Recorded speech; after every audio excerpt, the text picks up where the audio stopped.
everyone, and welcome to Rocket Lasso Live, episode 15 of Season 3. Thank you for joining me. First thing to mention is we got a slightly different camera angle today because over the weekend I accidentally tripped over the camera cord and the whole camera got yanked off the stand and the cable that connects the camera to the computer bent. So I've got a new one on order. The camera seems to be fine. The wire broke its fall. So we've got a temporary webcam set up to do that, but that should be fine. How's everyone doing? Everybody sound off. You know what we haven't done in a while? Everybody shout out where you are hailing from. I am broadcasting from Chicago, Illinois in the US. How's everybody else doing, and where are you at? Okay, while you're doing that, you know the rules. Let's cover them quickly. If it's a video link or if it's some sort of link to somebody's artwork that we're going to be tackling, then make sure that I can see the artist or studio who made it. Otherwise, we won't tackle it. Otherwise, it has to be a very abstracted question. If it's a link to a video of some sort, make sure that you call out the effect or the time code. In addition to that, we cannot see... let's see, RD, you seem to be spamming a bit there. Soundwave. So I don't know if that was a delay on your end, but don't be posting that much or we will block you. Anyway, links can only be posted on Twitch, so you can go in the link below and then join on Twitch if you want to. If you're on YouTube, you can just type out a question. I like those as well. I definitely tackle it, and we jump back and forth between both. So let's see, where do we got people coming in from? We've got a couple of people from New York and New York City, Canada, UK, from Greece, Vienna, welcome, Sweden, Hamburg, let's see, and then we've got some more. Oh, are there two people? Oh yeah, two unrelated people, both from Hamburg, Germany. That's exciting. San Francisco, Sweden, another Germany. Hi everybody, thanks for coming and hanging out. We got links starting to come in here, which is excellent. And yeah, I don't see any reason to delay. I like links coming in. So if I don't get to your link right away, we'll tackle it again. Feel free to post it again as I seem to be wrapping one up so I can tackle it again. I tend not to scroll too far back up again because I want to make sure I'm tackling questions from people who are actively here. Any other? India? Two people from India. We've got Serbia, Belgrade, Serbia. Oh, another person from India. So hello, everyone. So yeah, anyway, thanks for coming and hanging out and tackling the stuff. Any announcements? Well, it's a regular episode today. I don't have any specific guests lined up. We did a lot of guests in a row, and I kind of wanted to get back to normal for a bit. And we've got the big news is going to be Rocket Lasso is getting really close to releasing our next plugin. I've been spending the last 2 weeks creating renders and, you know, prepping for like the commercial for it. And it's getting really exciting. I've been having a lot of fun with it, and I want to talk about it a bunch, but it's not quite there yet. But very soon we'll be talking about it and doing some live streams and checking out all the cool new things you can do with that tool, but we're not quite there yet. So let's begin tackling some questions. I will switch over to here. I'm not going to put the camera in the corner because it's the weird angle, but yeah, we should be good to go. So Stomach came in with the first question. Let's see what this says. Any ideas on how to create a paper-like effect that builds up objects? The house here could be referenced, but doesn't have to be like that.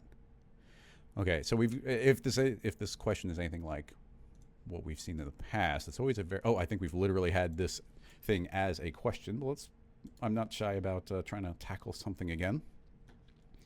Now, this is from... Ooh, that's a tricky name. How do you say this name? Makic Janicki is what I'm going to go with. I mean, it's one of those cool spelled names. It's like a very kind of like a fantasy novel type of name. And this was posted 8 years ago, so it's still a really, really cool effect. But anyway, let's take a quick look at it and see what we got. Let's see, the resolution's not crazy high, but it is a little bit older. It says it goes up to 1080, so maybe it just wasn't refreshing. But anyway, let's take a quick look. Yeah, maybe it's just Vimeo. But the, yeah, it suddenly pops in with a higher quality later, so I'm thinking it's Vimeo. But yeah, you can see we got all these different effects where these are unfolding. Now there are different effects we've seen on different times. Oh, right there. I wonder, well, first of all, does it mention what they made this from? Read more. Doesn't call out a piece of software, which is fair.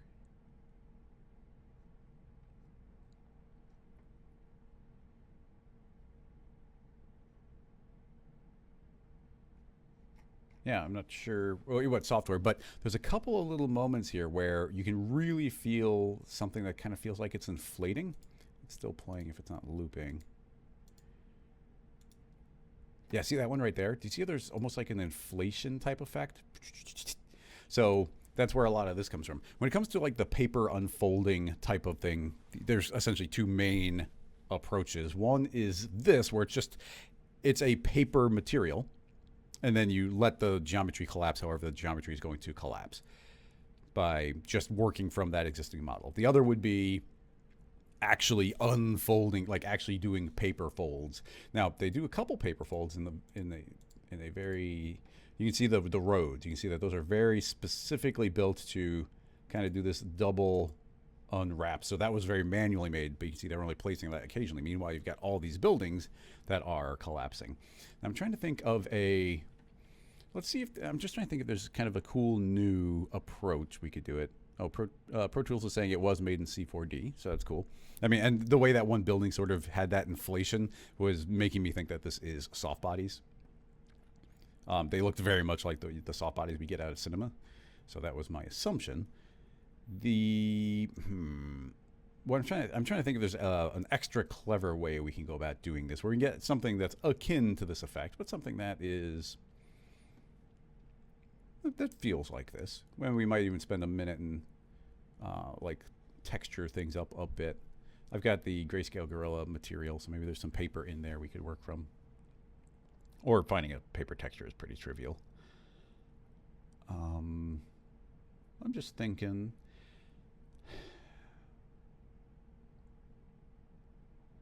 There's not a casual way of like letting pieces rotate away from each other. I wish that there was a simple way. Let me do a quick kind of experiment here. If I were to make a cube, and we'll subdivide this a few times. I'm not sure how crazy to go with it. Making this editable. Yeah, this is probably that's too many subdivisions. Let's go more with 6 by 6 by 6. That's a little more reasonable. So we'll select some, well, let's do an E odd number. 5 by 5 by 5. That way I can do window, window, window, window, window, window, and we'll just skip every other floor. And do we need to do the other windows? Maybe. Because my ultimate thought would be, if let's say we want to make these windows geometry, so I can hit UD, and UD, hold U Shift D, and you'll see it'll pop open disconnect. And do we want to preserve groups? Doesn't matter, because they're all disconnected, meaning these are now separate models. And I can now do what I want on these, and those will continue to be, you know, whatever that geometry is. So I kind of want those to live as individual pieces like that. And now we've got all these other ones. So if I select UW, I can also hit U Shift D, turn off U Shift D, U Shift D. Huh, that was weird. Turn off preserve groups. And now all of these are also exploded. So every single one of these has become its own polygon. Now my thought is, if we explode, yeah, we'd have to explode them out. So how do we do that? Under mesh conversion, polygon groups to objects, that should explode out every single individual element here as its own individual object now. So you can see if I select the object, I can select that polygon or this polygon. So now we've got all these explode down to their own polygons. What if I were to use the axis tool? So once again, mesh, axis, axis center. And I would like to center the axis to all of the points, but at the bottom Y-most position. And I don't care about alignment. Maybe alignment matters, but let's just click execute. And now what's happened is their axis, it's not going to be perfect on all of them. They're going to be pretty close. The axis is now where that polygon is at the bottom. So now that those are all exploded out separately like that, we could now it's pivoting from the correct spot. So feeding all of these components into a fracture object and selecting the middle mouse button to select all the children, deselect the top one, drag all these into the fracture. That will essentially turn these into MoGraph clones or the equivalent.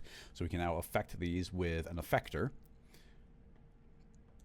which we'll do, I think we'll just do a plane effector. You'll see that they'll all move up, and maybe some movement will be warranted, but let's do scaling. And we can do multiple different bits of scaling, CCL. Oh, that's interesting. They're not scaling from where the axis is. They're scaling from their center point. Straight. Explode segments. I thought that these would pivot from their bottom point because of the way I exploded them.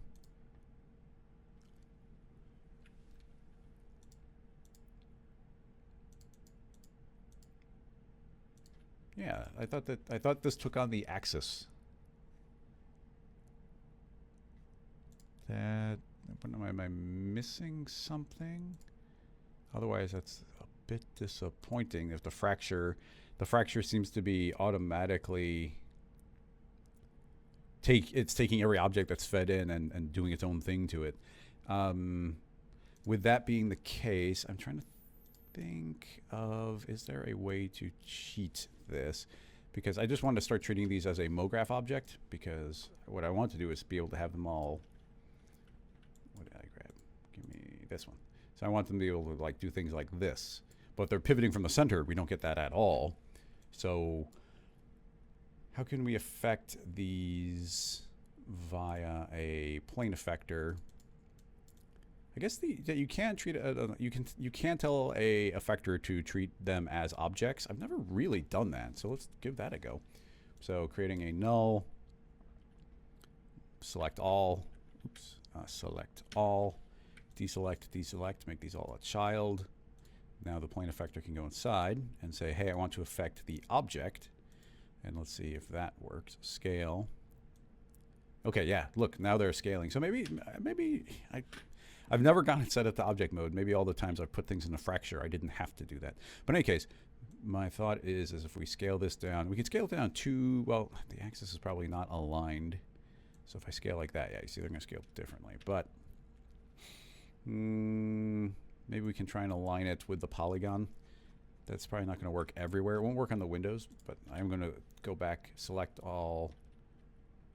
Yeah, select all, back to the axis. And I'm going to say, yes, align to, yeah, we'll say the normals. So I click that. Yeah, you see some of them have now rotated. So now the thought is when we go to the plane, effector, if I say rotate, they should rotate differently. Yeah, they're not all, ooh, the axes are very different depending on where. I mean, we'd probably have to spend more time on it, but I'm going to say, okay. And the axis pivoted really weirdly on the windows. Good to note. No, that's not as weird as I thought it would be. But in any case, if we do something like pivot these in an angle that seems somewhat reasonable, so we'll do that one. Say 90 degrees, also scale them down to -1. That's obviously not the good axis. Let's try this one. So, and we want to probably scale it on 2 axes, possibly all 3, but now with a fall off, let's say linear field, now we can get a slightly more interesting building effect going, hopefully. Yeah, they're not pivoting the way I want them to. We'd have to spend more time and probably build this per wall. I'm trying to like just mass apply it. But if we have to build it all very manually, the effect becomes less important.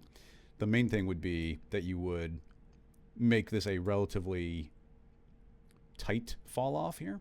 That way, as the effect goes through, it's kind of like each level builds off the previous one. So this isn't great because the different objects aren't pivoting uniformly. So they're spinning on slightly different axes. But you can see how we can get effect of each layer feeling like it's building up from the one below in a pretty straightforward way. And that could be modified however we like inside of the effectors. The entire thing could scale. We could pivot this from a different angle.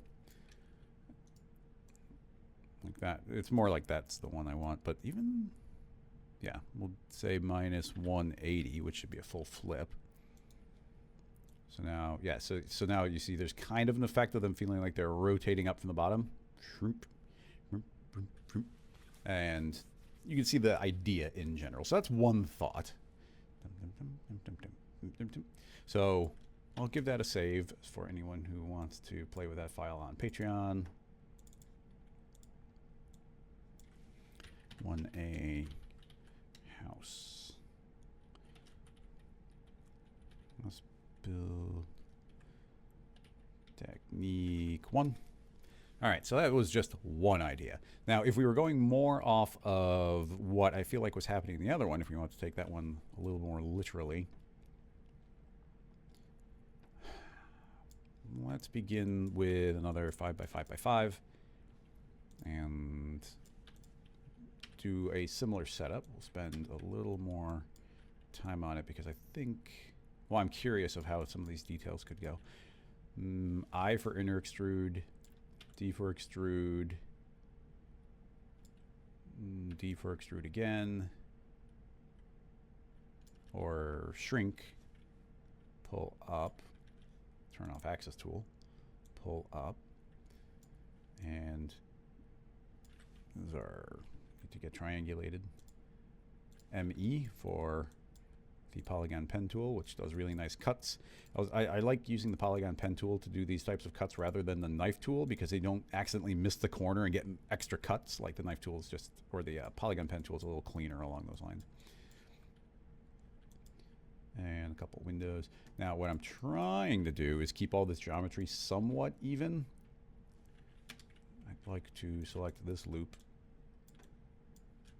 Nope.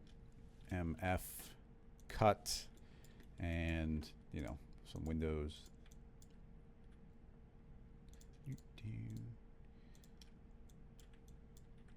Let's give it some tall windows. Here's a nice door and some windows. And a nice big wide window. Why not? So if that is the case, I suppose I for inner extrude, D for extrude. Good enough. So that's about as basic as we could possibly go.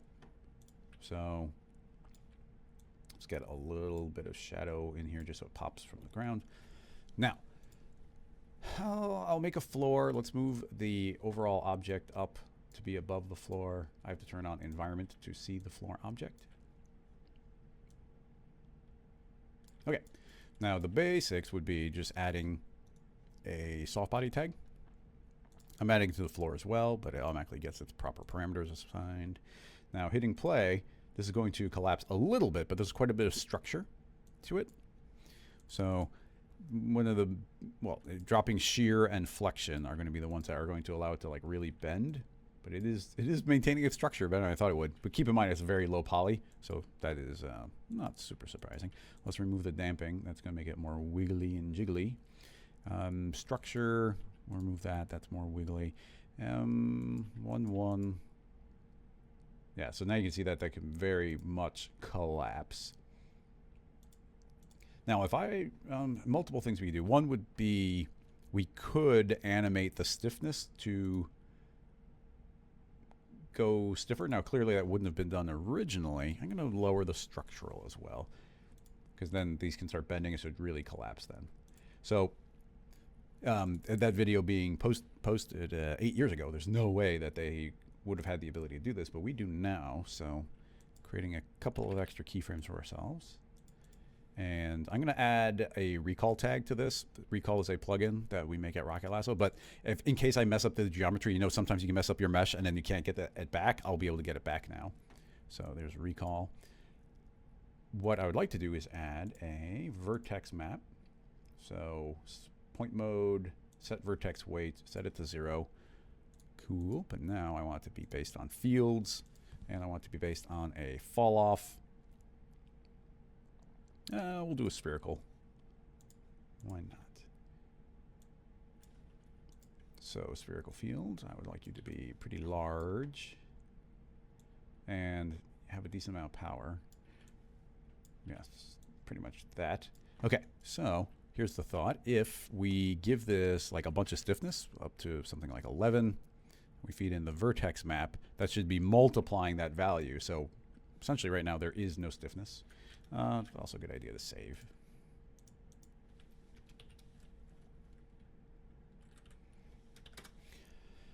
Hitting play, it should look exactly the same. It should just completely collapse. It seems a little heartier than I thought it would. I'm also going to pull the spherical field out because I don't need it to be a child of it. You saw it was kind of moving with the overall mesh. Rewind. While it's paused, I'll reset the rotations. So it does seem like there's a bit more structure, but you see it did collapse. So let's see if scooting this in. Yeah, you see. Yeah, look at that. So you see how it's becoming stiffer and it's trying to rebuild. So there's definitely something there as far as us animating this forward. Because back when that was made, I don't know for sure, but my guess would be that it was actually collapsed down and then baked out and then played in reverse. Where here we actually do have the opportunity to try and play it forward. Now, it rotated over. We don't want that. So I shall say, hey, it's got really strong follow rotation, so it doesn't want to rotate. So it should still be able to fall. And now as we pull this over, hopefully... Yep. Bing, bing. That's pretty good. And bring. Okay, so with that all seemingly working surprisingly well, I want to make it even more collapsible. Now, it is a sealed volume, so it would be kind of nice to do a little bit of volume conservation, so it will kind of inflate outward. It's kind of, stylistically, it's two different things. Let's make it really squishy as well. No pressure. The stiffness is fine. I liked that. Make the structural even weaker. And we can't go much lower on the shear inflection. I mean, you can. Let's see what that looks like. Yeah, you see it's kind of inflating, especially the roof, because that's the last part, so it's trying to maintain some volume. That's what this volume conservation is doing. If you get rid of that, the whole thing should be able to just collapse. Squish. So now as we scoot this in, I mean, it's got a little bit more of a bouncy castle vibe than potentially a like cardboard building, but that also, it could be, you know, it depends on how we approach it as well. Let's try going in from the top. It's going to kind of affect everything quickly because they're all going to be getting in range, but let's see if we can go in there a little more carefully. Neat. Yeah, something, how do I explain? Something that might be neat would be, what if we made a copy of that house? We don't need the recall on the duplicate. And this one, this house, we're essentially not going to see it. Yeah, we don't see it at all. But this one is not going to deflate. So then this one can be what's being affected by our weight map. So the unaffected one is what's going to be getting the weight. This one will no longer see the spherical field. It'll instead see the other map. And you can get an issue with this if you don't name these differently. So let's just call this one final house. And we'll call this one reference house. Okay, so now the idea is one is going, and I'll show you. One is like that house is there. And when we, did I drag in? Yeah, so there's the reference house. And this one is set to nearest. We shouldn't do nearest. Currently it's nearest. It's going to look for the closest point. I'm going to say index. So because these are identical geometries, it should literally be like, oh, this point should be the equivalent of the other one.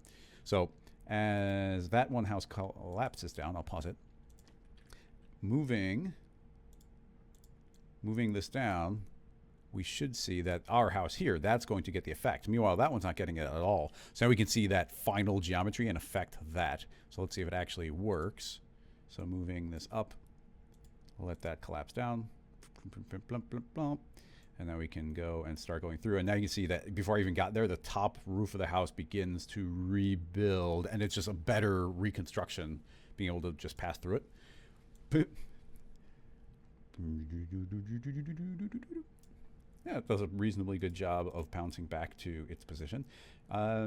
Let's try, just for fun, to see if we can add to the... Well, it's going to pass through, but what I'd really like to do is... I suppose we could... I want to keep the structure decently high, structural. And let's put lots of damping back in. So we're going to drain the energy out, so it should become a lot more literal. Let's just see what that looks like. So yeah, you see that's collapsing. Everything's they're not stretching as much. Now, in order to compensate for that, I would like to add extra gravity. So Control D, Dynamics, gravity 5 times stronger. So that should collapse down pretty well. Now as we pull this down, the same effect should happen. We get really strong stiffness. So then it rebuilds. And you see how those shapes are holding a little bit better? I think we might need the stiffness to go even higher. Or a multiplier, let's say 110. And as I said, I want to drain the energy out a lot so we get less jiggling. So I'm going to add in pretty strong stiffness everywhere. So starting that again. Yeah, so it's pretty stiff, so all the energy is draining out. But then as I pull this down, yeah, so you get a pretty nice building up of that just for fun. Yeah, that was great. Boing, boing. Yeah, as it collapses, if we say, no, you become really stiff, it's going to leap into the air, which is really adorable. Anyway, letting that collapse down from here, I just want to see how it rebuilds if we start from the bottom. Oh, yeah, that's pretty cool as well. So, I mean, we've got options here. There's a nice, simple rig that as long as we built these kind of simplistic houses and build them with somewhat even polygons and whatnot, then we get nice control over it. So now, depending on the orientation in which we reapproach it, it's going to build in very different ways. But look, I mean, stylistically, I'm getting a lot of really nice looks in there, and we just have a lot of control. So once again, extra gravity is going to make everything go faster. I'll make it 3 times stronger. So that should collapse down a lot more. And yeah, the roof is doing a better job of collapsing. And then I lost my axis. Let's scoot that like so. Nope. It is X. Pull this over. And then it goes back and then it falls down again. Poor house. Hup, hup, hup, hup. So yeah, so that is working well. The one, I'll save this as another version. Move me. So that's still technique 2. What I was going to do is stop it from colliding with itself, which should run way quicker. This is still running quick, but if you had a big scene, obviously that could start going slower.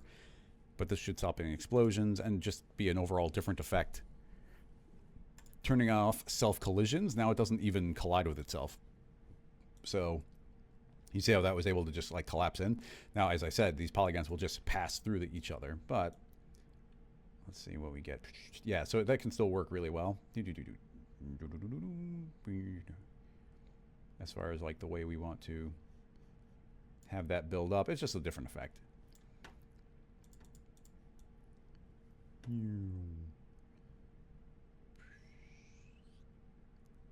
Oh yeah, I gotta go to the center point to actually get full power. A little vibrating right there. We might want to also have gravity in the fall off, which I guess I'll explain. So here's my thought. If we turn off gravity, Control D, no gravity, so it could just potentially float away. Now I want to create some sort of force gravity, so simulate forces. We can do this with wind. We could do it with gravity. I'm going to do it with wind. Aiming the wind downward. With the wind pointing downward. If we type in 40, that's exactly what gravity does. So that's just gravity. Now, we were making ours a lot stronger. So how strong do we make it? We made it 5 times stronger and then 3 times stronger. So we'll do, times 5 times 3. So 600, so that's really pushing down, and that should already affect this. So let's move that away. We got all the stiffness. So now you see that we get the exact same collapsing effect, even though there's no gravity.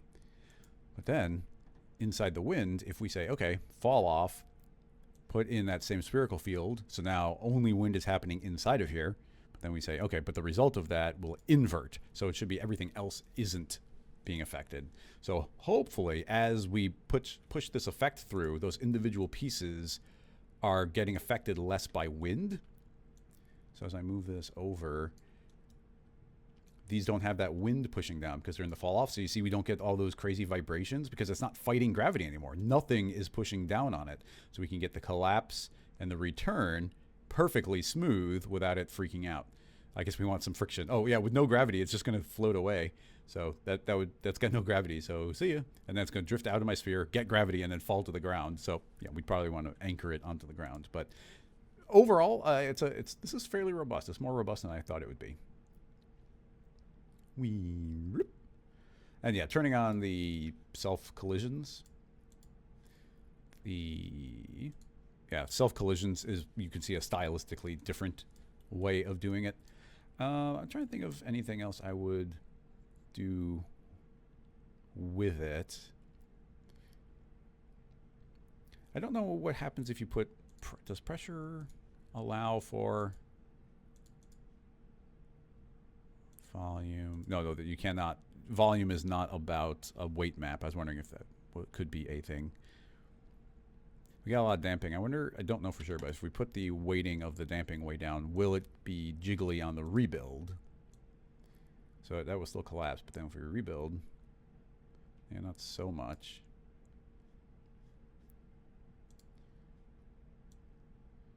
Collapse. Well, it still hops. So, but anyway, trying to think if there's anything else I want to tackle. Well,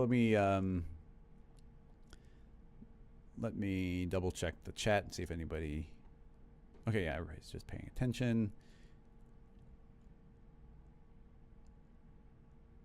Yeah, well, people are talking. Yeah, Sid mentions the melt deformer. I never liked the melt deformer, but you might be able to get an effect somewhat like it. But you see, we get a lot more dynamicness with what we just did. And keep in mind, stylistically speaking, there's a lot of different things we could do. I guess I added gravity, so I'll save it as another new file. But let's just, for the visual of it, I'm going to select both houses and select them all and triangulate. So triangulating, now there's all this extra geometry, and those are new directions that it can bend. So if I were to move this away, I bet you, yeah, look how different the collapse looks because we got all this extra geometry for it to see. I'm going to put a little bit of gravity in. So usually it's 1,000, so I'm going to do 1/10 of regular gravity, always running. So it doesn't just leap into the sky. Yeah, a little bit different of a collapse, not super different, but having said that, now let's subdivide again. So it's going to start slowing down, but hitting U, Shift, S, turn on. Oh, there's smooth subdivision. I don't want smooth subdivision, so doing that, now you can see it's going to subdivide more than one time. Now, because we already triangulated, we're getting this really interesting pattern, but that just means there's more weird angles for it to bend at. So let's see what that does. And once again, the more polygons we put in, the slower it will begin to go. Oop, I gotta hide that one. Yeah, that just like crumples like nobody's business. So yeah, I think the larger polygons are a good way to go. Boing.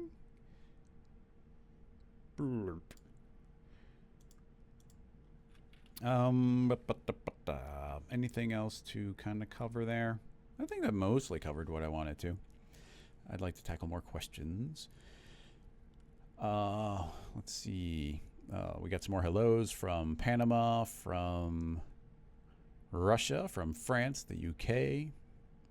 We're fully international here, everybody.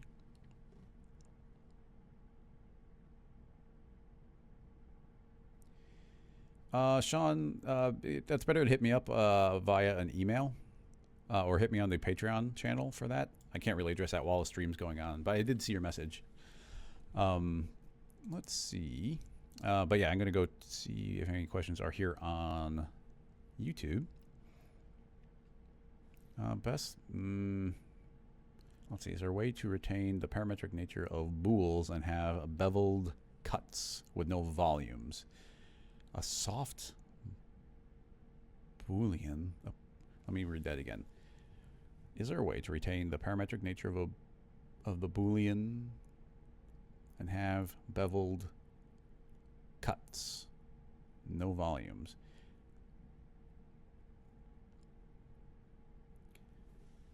I'm not entirely sure. I'm not entirely sure I'm following that question all the way through.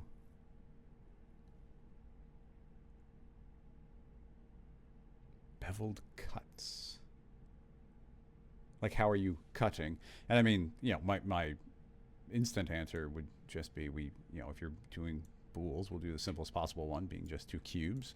So it's always A subtract B, so B is getting subtracted from it. Let's make sure nothing's perfectly in alignment. And if you wanted bevels, you just make a bevel. So I can just put this bevel as a child here, and now I get a nice bevel on the edge. And it is beveling everything. Now, it's not beveling those edges because they're not connected, but in the Boole, if we say, hey, create a single object, those are now connected. So those now get connected, and this is still based on these. So if we were to lower the Fong count, then we can get those nice sharp edges. So yeah, that's parametric, entirely parametric, beveled geometry that came on a Boole. Let's see. Yeah, I'm trying to think of what else you might mean by that. Maybe you can clarify. Somebody else was saying that there always seems to be edges you can't bevel. That might be what I just addressed, where as long as you say, create single object, everything is welded together now, so those will now be correctly connected. And if you're in an older version of Cinema, they changed the defaults, maybe because I kept complaining about it. There's the hide new edges, which in older versions of Cinema is actually turned off, and that will change the way the bevels work. So you can see we get these little pinchy bevels, which are not as nice as if I say hide new edges, which turns everything into an n-gon. You see we get these really nice bevels. Oh, looks like that did answer the question. So yeah, turned on, create single object, and make sure hide new edges is turned on. And you should be able to get some pretty nice stuff. And keep in mind that this bevel is based on the angle. So you have to make sure it's hitting those angles. If these were sharper or meeting at particular angles, or as a sphere or really high poly, it could start getting weird.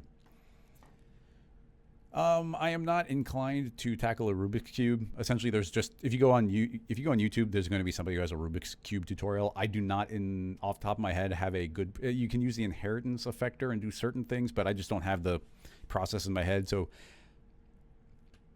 we could build it, but it'd be like an hour of like, oh, try this way, wait, no, do it, shift it, do it like this, no, maybe this way, oh, change the order. So it wouldn't be a good use of our time right now, but I bet you that people have like exact builds of that already. Somebody's asking if this technique would work with curved surfaces as well. Once again, as I was just kind of mentioning, this is all about, let's make something a little bit more complex. So we'll step it up by making a cylinder shape. And if you're going to Boolean things, make sure that you have the geometry as clean as can be. But I'm going to not go easy on it. Let's say 48 segments, so decently round. And if I put a nested Boolean here, so there's A, and say A subtract B. So now we have a Boole and a Boole. Now I could move this around. You see I can get these different shapes.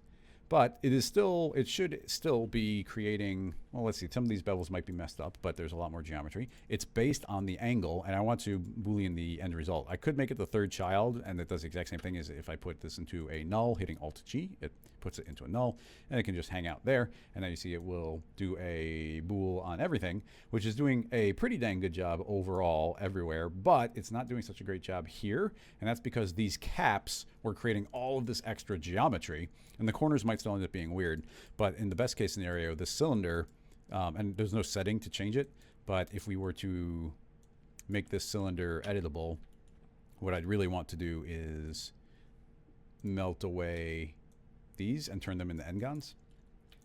So let's do that. Let's see, melt, U-Z is the shortcut for that. So now we turn that on. That should be way cleaner geometry. So now when I push this in, now we get a much nicer bevel. But as I said, the corners might be weird. And you can see here that they still didn't quite like these corners because it's just the way the geometry is meeting. It's, it's asking a lot of the bevel. So you can only do that to a certain extent. And once again, if you're trying to keep it parametric, you can only push this so far. But this is pretty clean geometry, and most of our problem probably, well, not maybe all of it, but you see how we end up with this really thin line, and that really thin line is really near the edge, which is smaller than our bevel is going to be. So it doesn't know what to do there. It's overshooting the bevel. So if we were to be very careful and like place the cylinder just so I'm barely off the edge there, like over here, and make sure that that is barely off the edge, we might get a nicer result, because you have to be very careful where your placement is. So turning that on, you see we still have a huge bevel there, but it is cleaner in what it was trying to do there. So there's definitely limitations, and there are additional settings here. Let's try, yeah, the mitering and ending can sometimes help. Let's change that to be, yeah, yeah, okay, this doesn't seem to be changing much here. I actually don't know the very specific combinations that I do sometimes. Partial rounding, full, yeah, none of these are changing anything. But yeah, there are some limitations.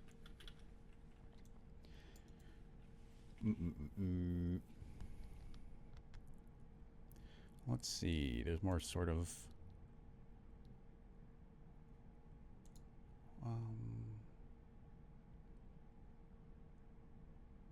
how do you control these edges for material selections? I don't know that we can do that procedurally. Is there anything that we could do to make those edges be treated as procedural new selections? Because just in general, I don't think the bevel even allows that type of thing. So let's follow up that question. I don't know that this is worth saving, but I'll save it.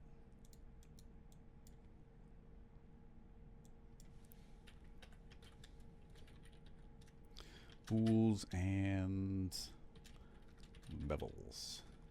Booles and bevels. That sounds like a motion graphics conference. Or that would be more of like a modeling conference. So, as an experiment, because I can definitely think of times I would want to do this, so I am curious myself. But if we were to put a bevel on this cube, is there any way of keeping this as parametric as possible? I think we'd have to make it editable, but keeping this as parametric as possible and get a separate material. So 2 materials, just make one. There we go, a nice green. And apply both. And can we limit that one somehow? So my first thought is creating a selection tag. Store selection. So there's a selection tag. And that is on the original geometry, and the bevel might not take it on. So even though the green, I just want them in the edges, what if we move the white one secondary and then limit it to the polygon selection? And there we go. See? Now I was able to texture those separately. So let me go through the theory of what just happened. What is currently happening is Cinema, this selection tag is saying like, okay, I am a selection tag, and I have polygon 0, 1, 2, 3, 4, 5. I missed one because there's 6, but oh no, 0 through 5, so there's 6 polygons. That is what is in that selection. So that exists at this time. And then this bevel comes along and says, okay, I am beveling everything. So now there's additional polygons. The bevel is creating these new polygons and putting them later in the list. So like, I'm just making this up, but this is now polygon 6, and that's polygon 7, and that's polygon 8. The selection tag doesn't have those polygons in there. So now I can say, okay, well, I want to limit to only the original selection. So I put green is applied everywhere. And now I say, okay, but white is only applied on the original polygons that existed. So limiting it to the polygon selection, you can now see that those are now white and these are green. This was a very simplified example of just a single bevel. And the reason I have to make it editable, of course, is we need to put the selection tag on it. So then now, can this be applied in a Boolean environment? I mean, the bevel comes later, but you can't. But we can't create a selection tag of everything. We still have to make it editable to get the selection tag, actively selecting everything. And these these tags sadly only work on like active geometry. You can't. As soon as I put this into a Boole, then that tag can't be moved up onto that. It just sadly doesn't work that way. Once upon a time it could. There was a bug in Cinema that you could do it, which was actually pretty useful, but they're like, no, that's a bug. It shouldn't do that. There's going to be weird behaviors and maybe it can crash, so they got rid of it. But Yeah, as soon as the geometry doesn't exist. So we'd have to, even if we do a bool, we'd have to make the bool editable in order to get the selection tag. The I guess this is a super duper long shot, and it's really slow, but as a final kind of experiment, if we do the double bevel, once again, make sure nothing is quite intersecting each other. So now I am doing a bool, it's taking a bite out of it, and then we can bevel it. And once again, we need to create a single object. Yeah, create a single object. And now we are getting everything beveled. So if we move this up, it's going to just apply in everything because this is saying, hey, limit to the polygon selection. The polygon selection is saying, hey, there's nothing for me to work from here. I don't know if this will work, but we can always try the correction deformer, which I was shocked to find out. I thought it could only see points, but I guess it can also see polygons. So if I...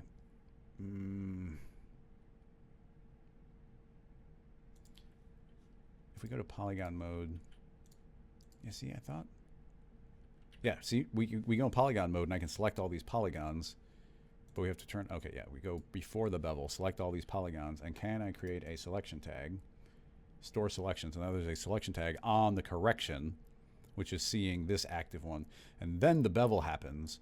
So this is now storing a series of numbers, but once again, I don't think we can parametrically feed these into each other.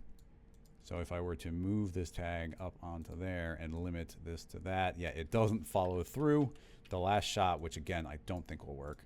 But if I turn on fields, and let's not freeze, but feed this selection tag in, so that when we're feeding a polygon selection, I want it to be based on the literal index, and this tag should be based off it. Yeah, it doesn't filter through in the same way. It just doesn't exist. As soon as we make this editable, this process would work, but it doesn't work when it's not editable.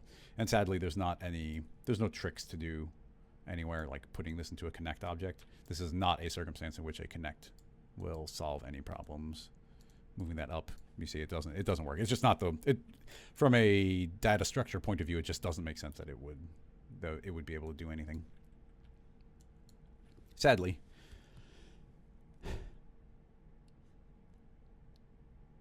Intelligent machine.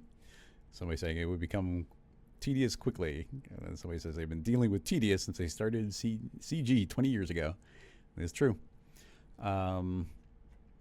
Yeah, when you start doing, it's amazing the things that are so incredibly easy to do, and then there's like this tiny little thing that you want to do, and it's so difficult, or there's so many things you have to do to build a workaround. Anyway, that was as far as we can go with parametric selections. I'm trying to think if there's any other. Yeah, but everything we do with selection tag would have to be made editable. So, and once we make an editable process we already talked about would work. I was just trying to think if there's anything that we could do with like a proximal or fall offs or more complex use of fields, but I just don't think there is.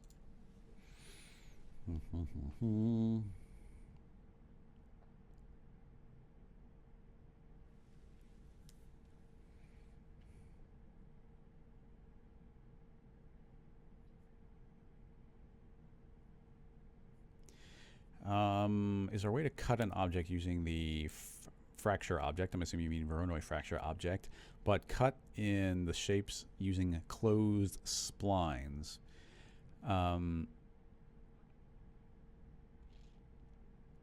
Yeah, because the splines touch each other, it wouldn't work. Yeah, the most you could do would be cutting multiple times, and I could be misunderstanding what you mean. Once again, I'm going to do the simplest possible shape here, and then create a... let's not go too simple. I'll make a text object. I will make it very low poly by jumping up its angle. So you see I've reduced a lot of the polygons. RKT for rocket. And now I cannot cut it with a spline, but we can cut something. Or no, I guess it would be, this wouldn't be a fracture, it'd just be Booles.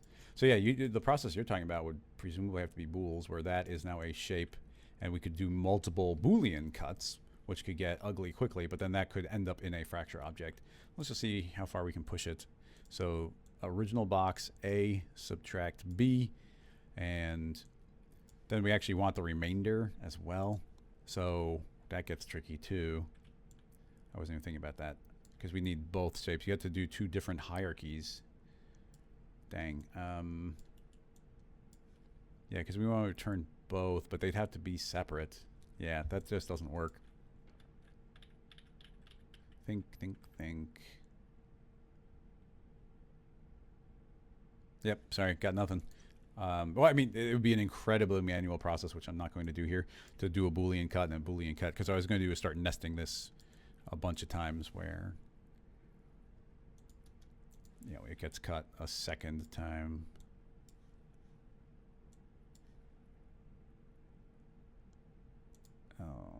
That actually should be out, and that should be there.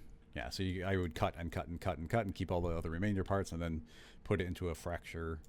Like, what's neat here is we could feed this into a Voronoi fracture, which is newer and more kind of robust. And just by putting this in, if we delete the sources, you'll see that every individual chunk does become its own model.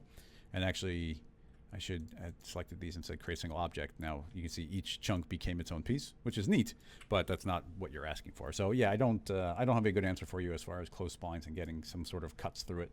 Also, it might not be what you were specifically asking. You're asking about it like closed splines on like specific plane. Well, I don't know if you mean the plane, but I got a slightly different idea of what you're asking, but I don't know that it would work either. So this is going to cut based on a source, feeding it a source of, let's say, a matrix object. I could just drag this in as the source. You see it's going to make a bunch of cuts, which is neat. However, I would like it to just make two. So now you can see that I've got two matrix objects, and it even doesn't matter. I don't think it matters how far I put these apart from each other. Where are they?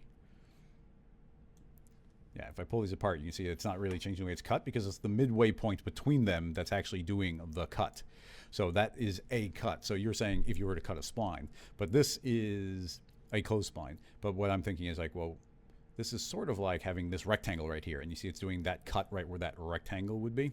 I'll even make a child to kind of represent it. So if I were to do that cut and then take the result and put it into another fracture, and now copy that matrix again, and on this new fracture I want it to have a new source, which is this one, and I grab this rectangle and spin it. Did I do that correctly?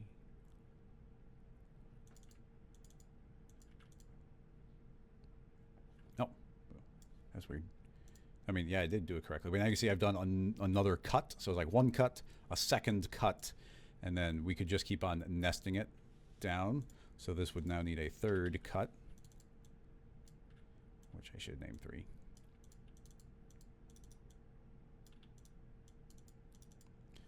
Two,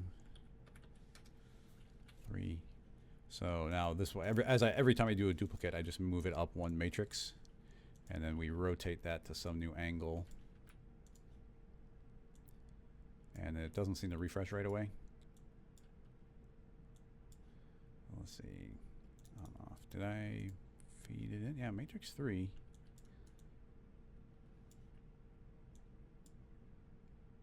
Oh, get rid of that. There we go. Oh yeah, sorry, I had a double fracture. But now you can see every time I do this, I'm getting one extra cut. It doesn't refresh right away, but I am now manually doing a cut and a cut and a cut and a cut because of the way these two matrices are existing. And now we do end up with these separate pieces, which now that I suppose this could be fed into, I'm going to feed it into itself one more time. I don't know if there's actually, I guess it wouldn't behave that way. Yeah, it's not going to behave the way I thought it would there. So this mostly just goes to feed a push apart effector. Bloop. And now you see the individual pieces get pushed apart from each singular cut that we made. Way back in the day, we had been working on a plugin that would do this type of cutting, but it was not robust enough and it would break. But you could do these types of cuts. Like a series of chop, chop, chop, chop, chop, chop, chop. It was pretty neat, but once again, it didn't fully work. And you can't release a plugin that doesn't fully work. Let's see. Yeah, it seems like one of the ones I just tackled was what the question had been about. But sadly, those are sort of the limitations as I know them.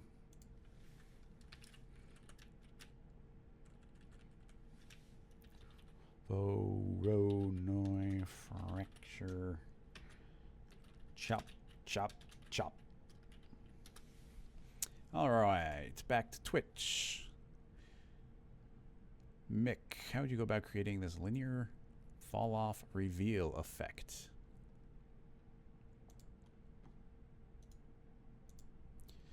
Is this another Intagma video? We get so many Intagma questions.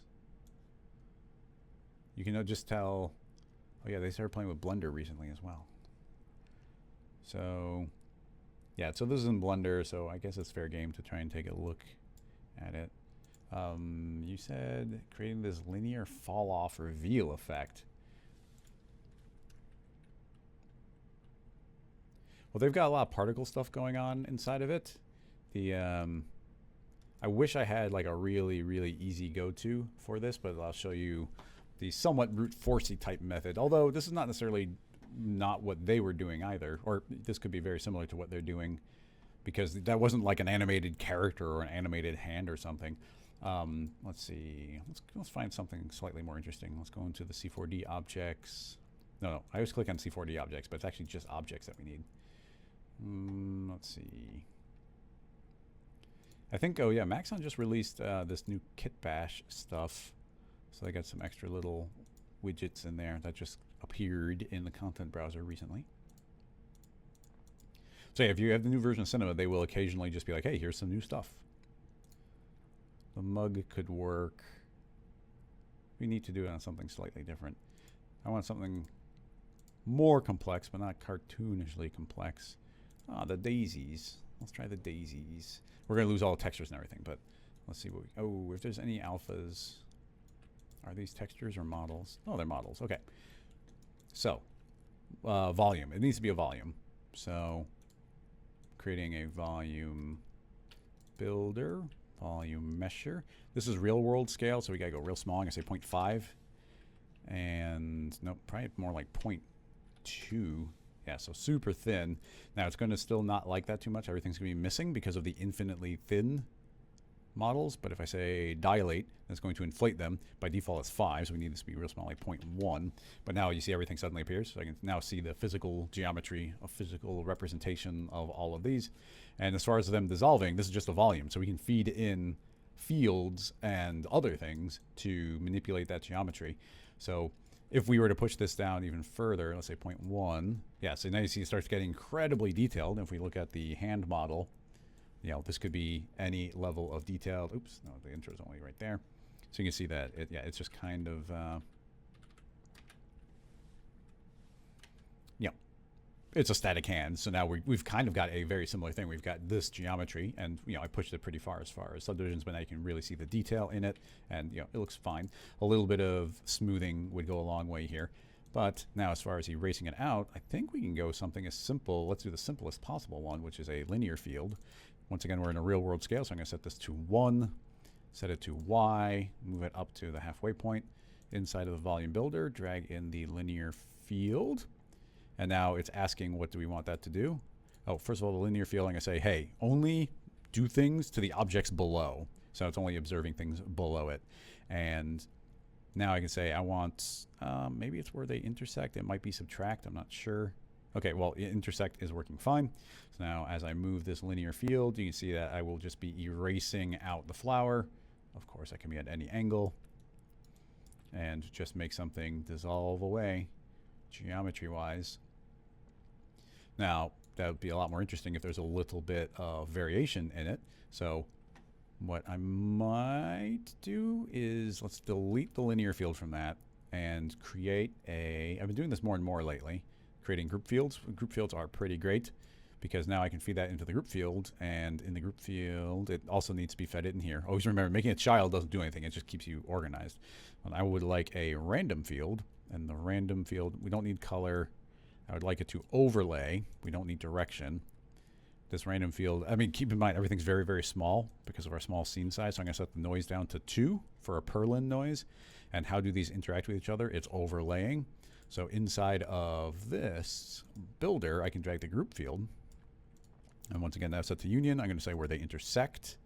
Ooh, didn't like that as much. Subtract.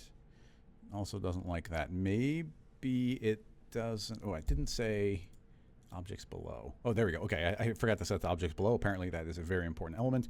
And now you can see that we're getting a lot of detail in there. Now we can go back to our noise. I'm going to set it to 5, and now there's just more detail on that. And it's set to overlay, so already that's looking kind of cool.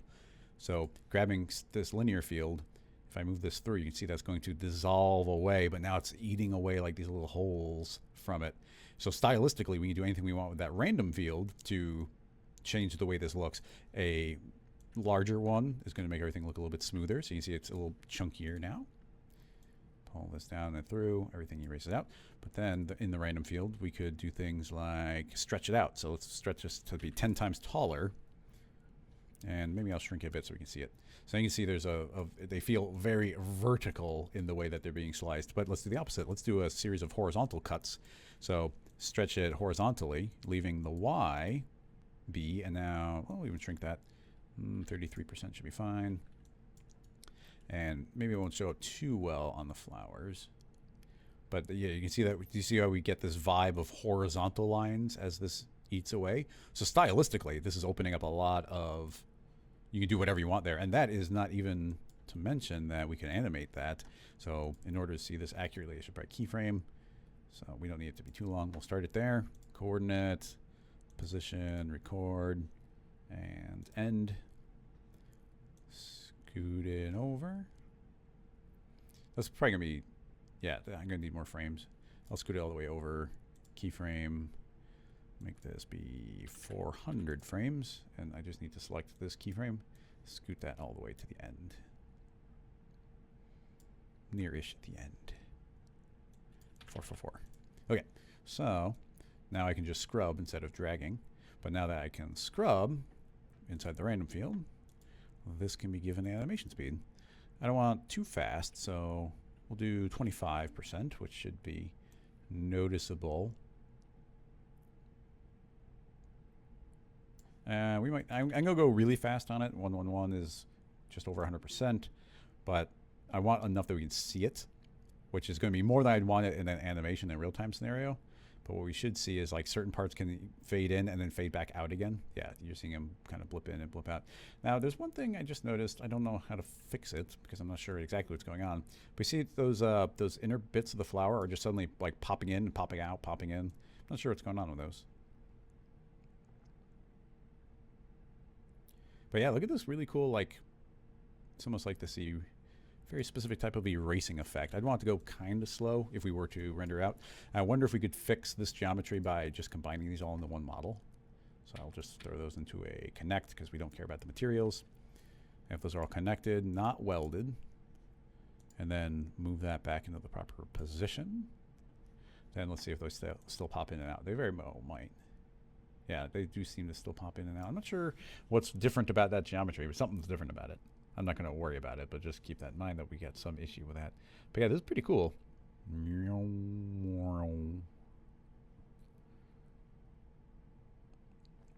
Yeah, as long as you don't care about the material on here, this works shockingly well.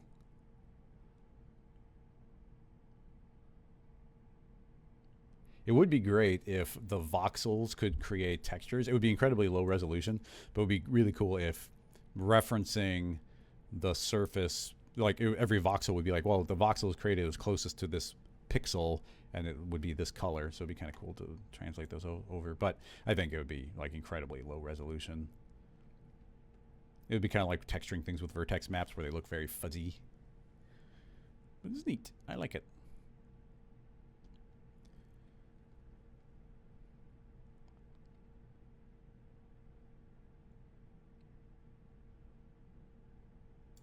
All right, I'll give that one a save. If you are supporting on Patreon, you get access to all of these scene files.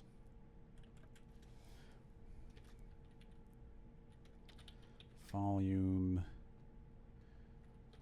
flower, dissolve.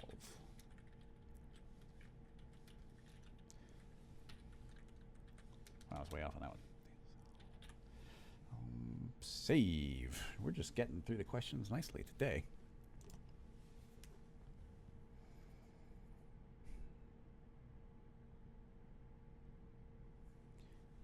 Have I ever tried to blend materials more than 2 objects in a volume builder? I mean, how would you even... Oh, interesting. Yeah, so it's a fine question that we can actually continue. It's a good one to continue on this. The idea being, what if we wanted there to be kind of like an edge here? Like as they are fading in, they're kind of glowing white and everything else is very dark. Would there be a way of doing that?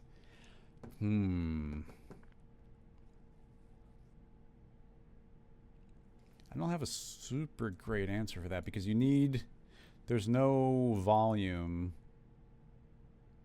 here. The original geometry underneath is not necessarily very high poly. And these, there's nothing on the edge. The only thing that sees the points like that, you can't modify a vertex map because obviously a vertex map can't be live on a live object. So in order to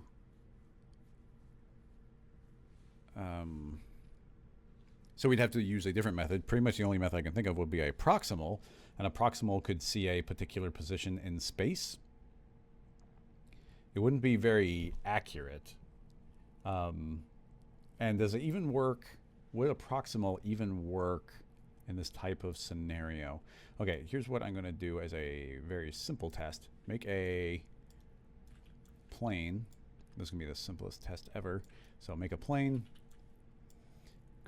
Put it into a volume builder, volume mesher, make it incredibly high resolution, 0.3 should be enough, give it some thickness, once again, 0.1 should be enough, so there we go. Now we've got volume-based geometry, all right, that's all I wanted. Now we don't actually have to see it or render it, but we know that geometry is there. Now that we have that geometry, texture the flower. And in the flower, I will leave a little bit of color, but mostly in the luminance channel, I want to see a proximal. And the proximal, I would like to see the volume mesher, which is, you know, the plane. This will just be the proximal geometry.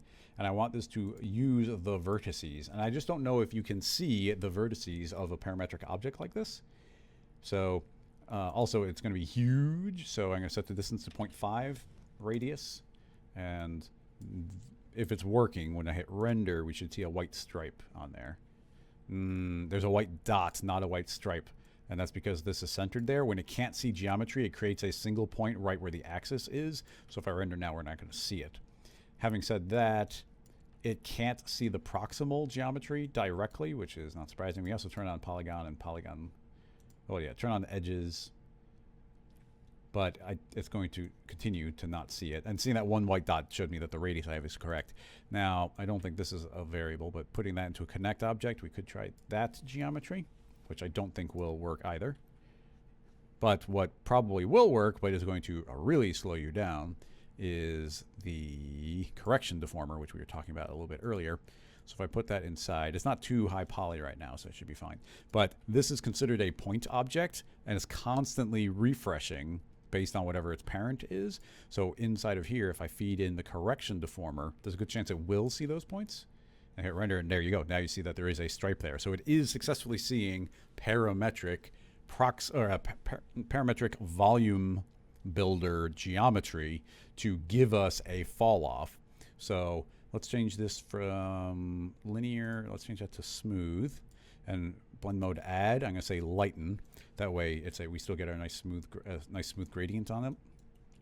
Now what my actual thought was is if we want, that was the prototype, we were just doing that in a very manual way so we could prove the concept.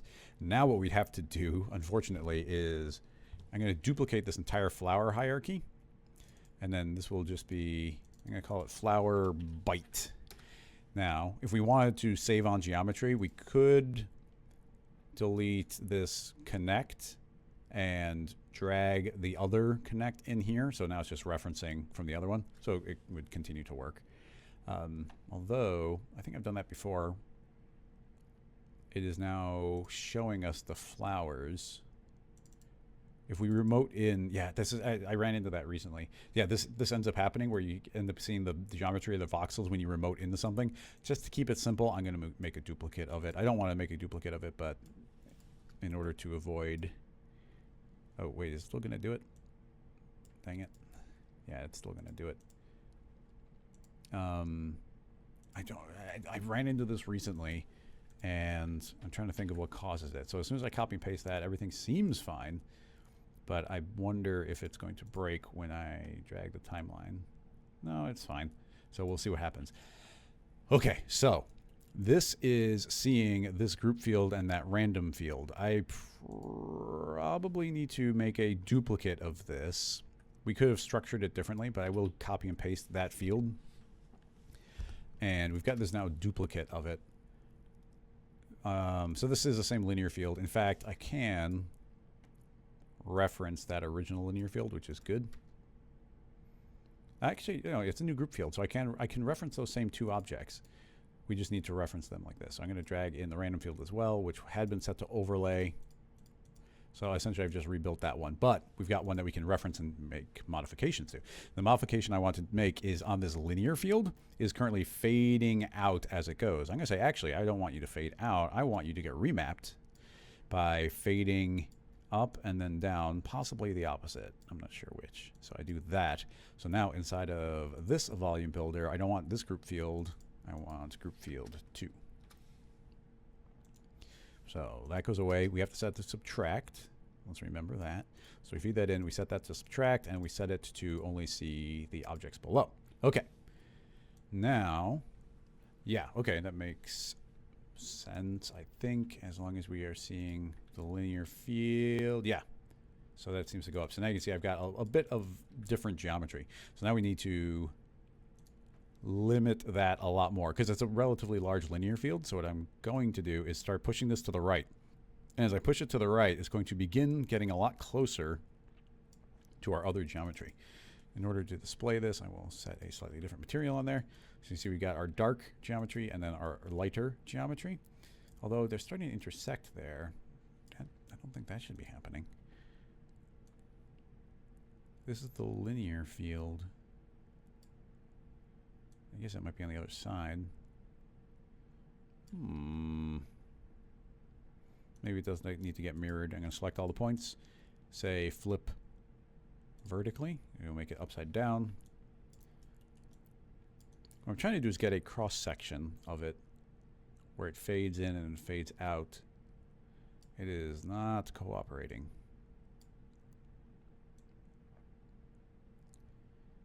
Okay, weird. It's giving me a stripe, but why is it way down there? The linear field's not that big. It's way up here. Oh, that's the very beginning of the linear field. I suppose that makes sense. So maybe this works, but you have to be dead center.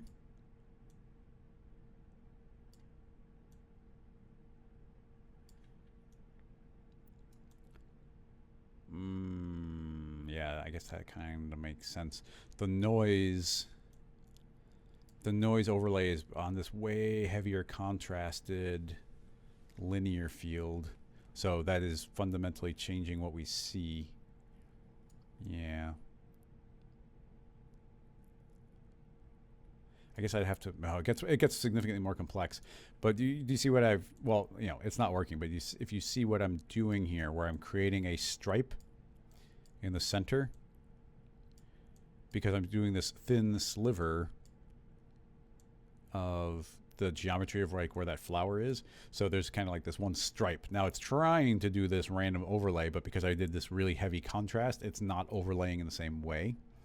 So I do get this section that is sort of creeping along the front, but it's not exactly on the edge that I want it to be. So in order to make it be where I want it to be, I wonder, this is a bad idea, but I'm gonna try it anyway. Delete that. and drag in the original group field. So now we're feeding in that original one, which subtracts, and it sees the objects below. So now we're seeing literally identical geometry between the two of them. Then I'm going to add in another brand new unrelated group field.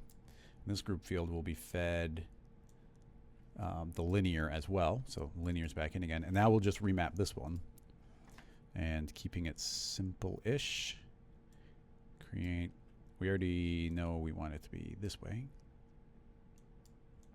Upside down. And pinched in. I'll be somewhat generous on the stripe. Like that. Right on the midpoint, which I hope is where it is. So that is now, this is, you know, this is the stripe.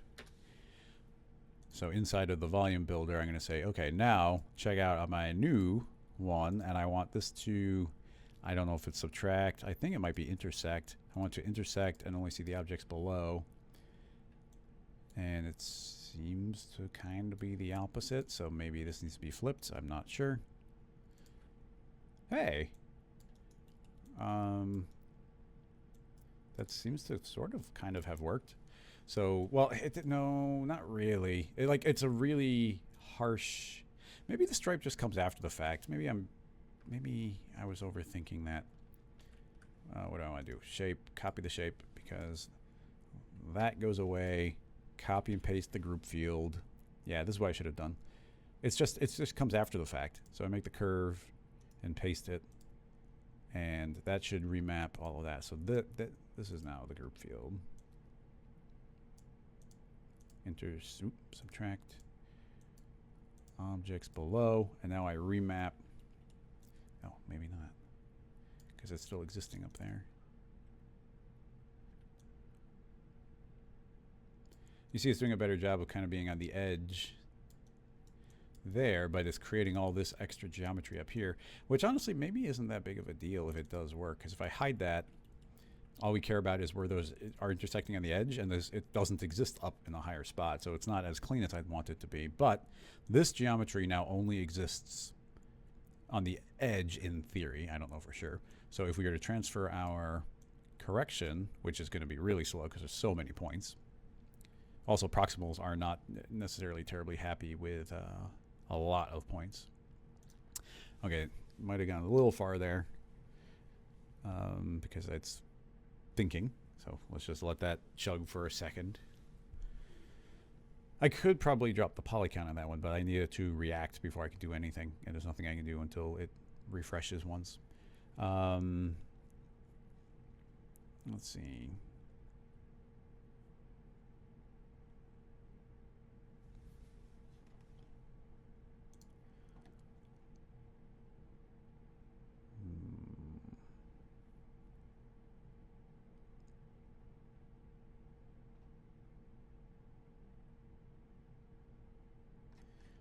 Checking the chat. This is not waking up. I might have asked a little too much of it, because this correction deformer is now creating a new point for every single point on all the flowers. I should have thought about that before I dragged it over. And it's a lot. I feel like I would finish eventually, but it's going to take a really, really, really long time. And it's obviously super impractical for getting the effect that we're hoping for. I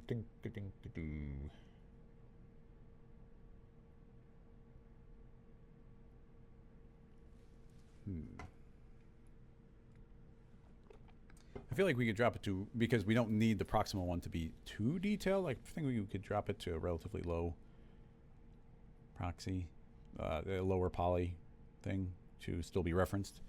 But I think it might be dead. I might need to force quit it. It's the kind of thing where it could wake up in 2 seconds. It could wake up in an hour. It could just run out of memory and never be able to finish. But, you know, this is because I dragged the correction deformer in. And in general, I find the correction deformer to be quite slow. What's funny is I never use it for its intended purpose. The purpose of a correction deformer is to keep something parametric and then modify a copy of it, or to like tweak some character stuff where it's like, oh, I want this to move in this particular way. I don't find it intuitive in that situation. But it is good for, it's kind of like I think of it like a connect object, but in the world of deformers. So it's like, oh, it's a way of getting a parametric point object. But yeah, I'm gonna call it, I think it's dead.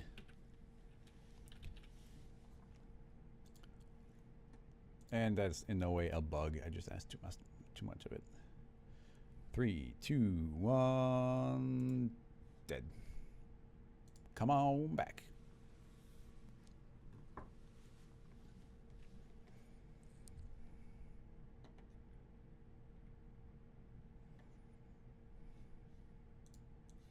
Bloing.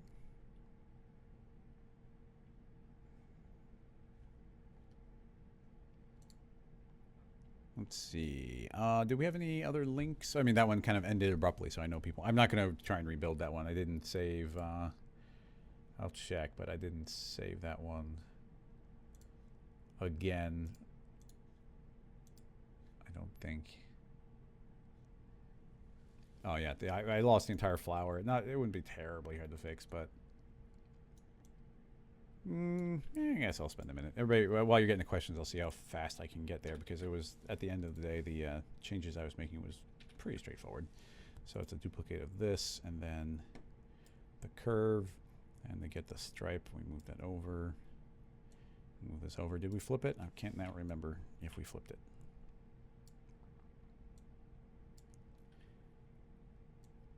Because we flipped it, we might have flipped it back. I'm not sure. So duplicate, make another material so I can see the difference.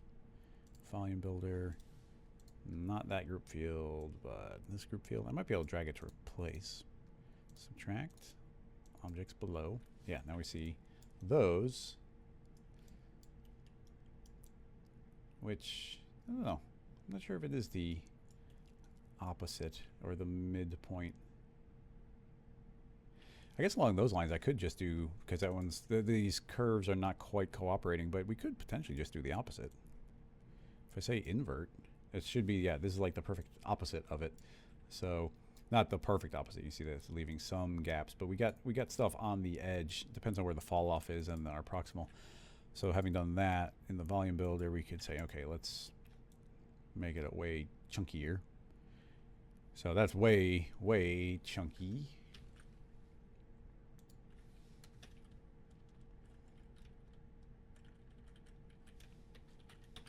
Add a proximal. So because now I'm about to move this, well, I'll make a new correction deformer. So that's pretty low poly. Hopefully the correction deformer can handle that. Yep, it handles it instantly. This one is fine. Get rid of that old slice we had. And inside of this material, under luminance, we have our proximal. I want to see the correction deformer. Now let's tell this flower, the top part, not to render, and see if we see anything. Yeah, so you can see we've now got some glow near those edges. It is not mapping too well onto them as far as like super accurately be on the edges, but we got something that's approximately on the edges. And the higher polygon we go, obviously the more detailed that will be. It was relatively quick, and I'll hit save again. I'll set that to 0.5, which should make it more detailed, which will in turn make this more detailed. And the more detailed we make it, in theory, the smaller I should be able to make this end distance, 0.5, to start getting those edges. So yeah, you could now use that as a mask to do whatever you want. It's not amazing. It's something. It is what it is.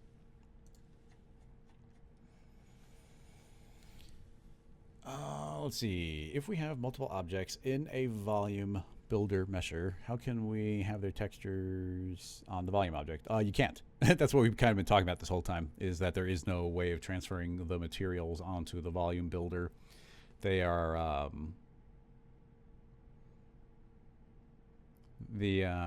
we could try, not this, and you couldn't do it like we're doing this whole animation here to make this animated. I'm just curious if this will work, because it's a technique from the original Rocket Lasso tutorial with Aaron about yeah, the original Rocket Lasso tutorial. So I want to see if we can get something like it onto the surface. So in theory, this is hugging all the geometry underneath it. So let's see if we can bake it. Now we'd have to make, it's not going to be parametric, like not even close, but making a duplicate of our flowers. This becomes made editable. This is another circumstance where I could put recall on there and store it. And when you make it editable, it kills the tags. But if I make that editable, now we have this geometry. And if I wanted, I could put recall back on here and double click, and now it brings it all back again. So I could always step back to that step if I need to. But in any case, what I would like to do here is, in this material, I want to get rid of luminance. And we're going to do reflection, remove, add, GGX, no blur, no roughness, no specular. Okay, so we've got a 100% chrome flower. Then I need to invert the normals, UR, and then we need to generate UVs for this thing. Now, luckily, we've got some decent new UV tools in Cinema. Let's see, texture on volume. Now, presumably, if you're doing this volume stuff, you want to keep it parametric. I got nothing for you. There's no way to transfer material because you can't. There's nothing that would transfer things that way. But okay, we need UVs, so we'll change our layout. UV layout, and we'll just use some of the new cinema tools. Let's change it to bounding box. And oh no, we got to do automatic UV, and we can do angle, packed, or cubic. Honestly, I don't really care. We're gonna might get some bad seams, but I'm not for this demo. I'm not worried about making great looking UVs on this flower.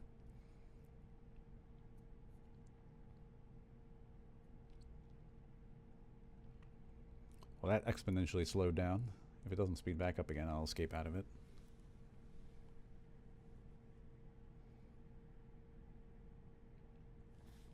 Yep, that is prohibitive. That is way too slow. Cubic.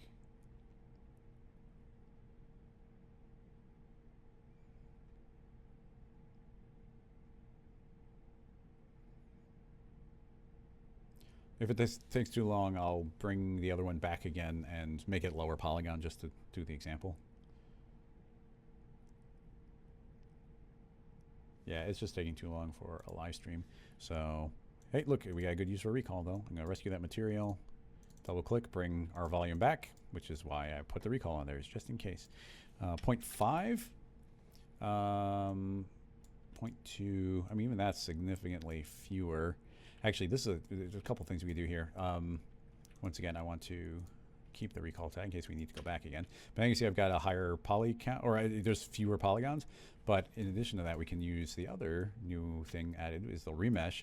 So throw that in. I really do like the remesh. So throwing that in, this is automatically going to remap everything pretty well. I'm going to say I want 20% of the polygons.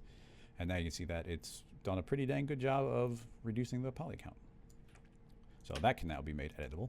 And that is what we will do our UV map on. Reverse, put the chrome back on, and give me a packed layout. There we go. Look how quick that was. And the cleaner geometry probably helped as well. So now you see we've got some UVs. It quickly made it. It's not like they're going to be the most amazing layout if you're making a character or something, but now we've got UVs. Okay, back to the startup layout. So these are now 100% reflective. They have their own UVs. I would like to, we need to, I'm going to put a render tag on here. I'm going to right click on the daisies, add a render compositing tag and say composite background, meaning they're going to render like full color, like no shadow. And we'll see if this works. Under the remesh, right click, add a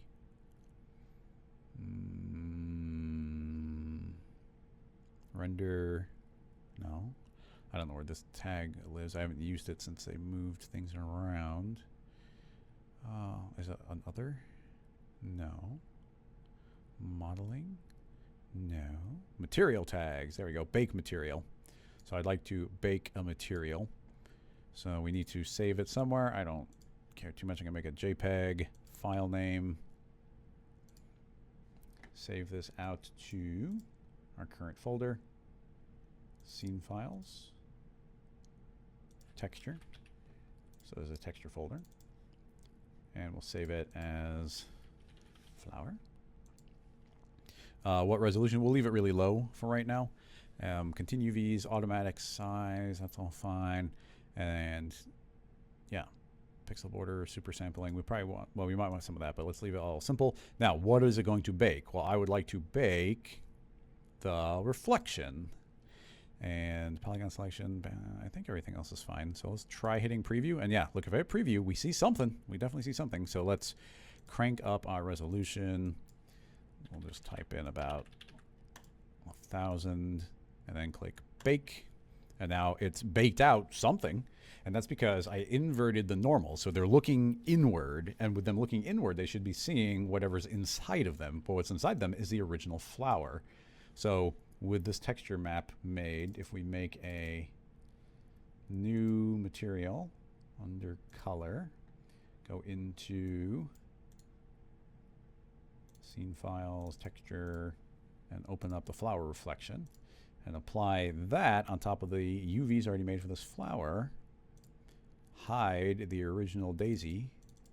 This is now the volume textured by what was inside of it. Is it going to be perfect? No. But does it work surprisingly well? I would say yes. Now, you're seeing right here in the preview that you get this seam, but keep in mind the previews are always really low res. So if we say I would like the viewport to show no scaling, then you see it cranks up the resolution and that seam went away. And yeah, that is now what it is. And yeah, there's the flower with a volume, completely remeshed, completely retextured. As I said, is it going to be perfect? No, but that's the best we can do.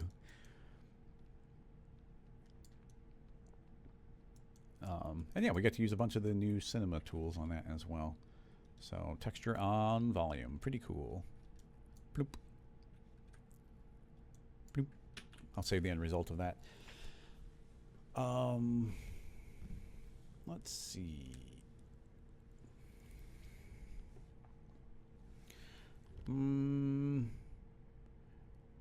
How would I voxelize an object like a tree? Can you be more specific when you say voxelize? Do you mean like make it a volume, like, you know, turn a tree into like a cloud type of idea? Because the basics, I forget, there's a way of doing that. I have to look up the process I did. I have done it before. I'd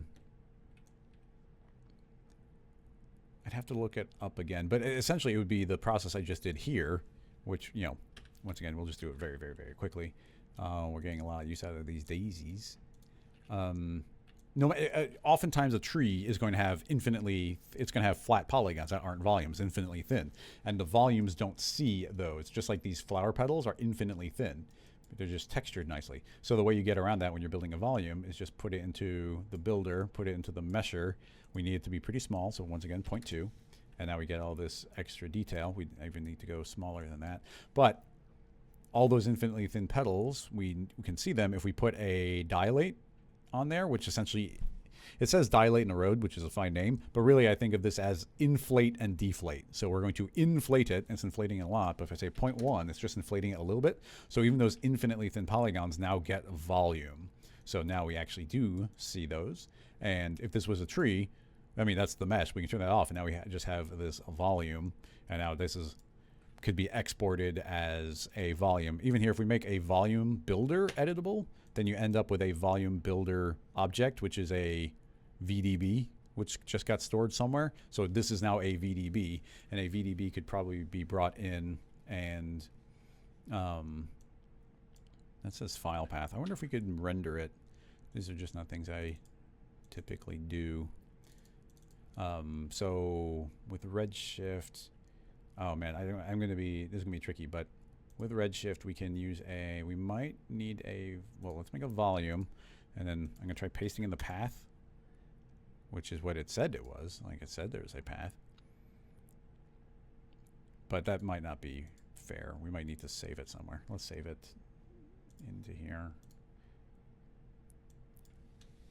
Volume builder flower. Let's load that in. That seems like it's a slightly better bet.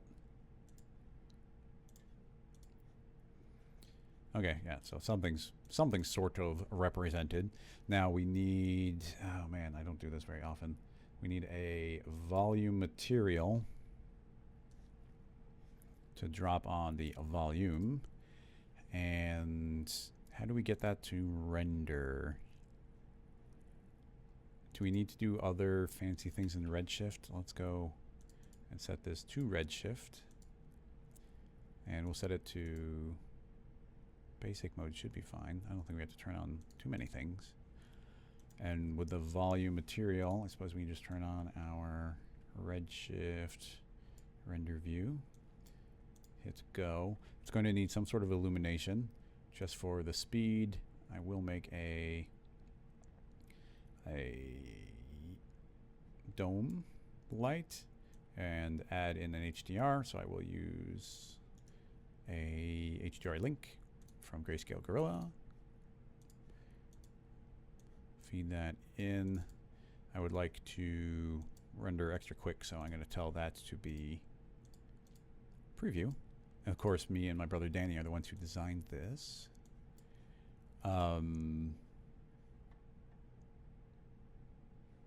Okay, yeah, that's preview, and then we'll just feed in my favorite HDR. And now I don't want to see it. Well, maybe we can see it in the background. Let's just find a darker spot. And then our material, because we're really, really, really, really tiny, I imagine we need this to be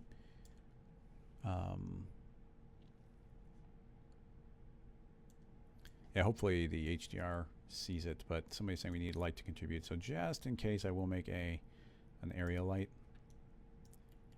and just scoot it back so there's some light there as well. Let's make sure that we actually see the object in the viewport.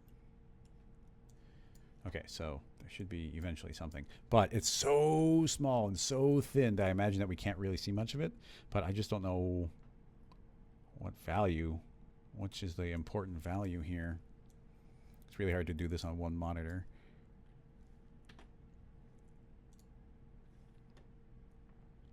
So 0.1, come on, show me something. 0.01, show me something.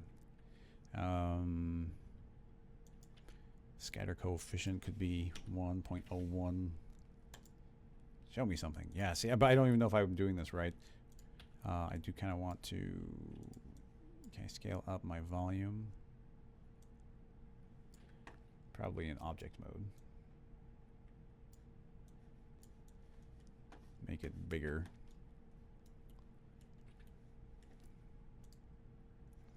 And I accidentally minimized the chats. Let me pull those up again. Somebody who knows Redshift is probably shouting. Oh yeah, volume contribution. Is that what you need? Let's try that. Volume contribution. Volume contribution. That's something. Reload. Still not seeing anything. Back to this material. Yeah, but I don't know if I need to go bigger, smaller on these numbers. It also doesn't have a channel. Or do we need to feed it a channel?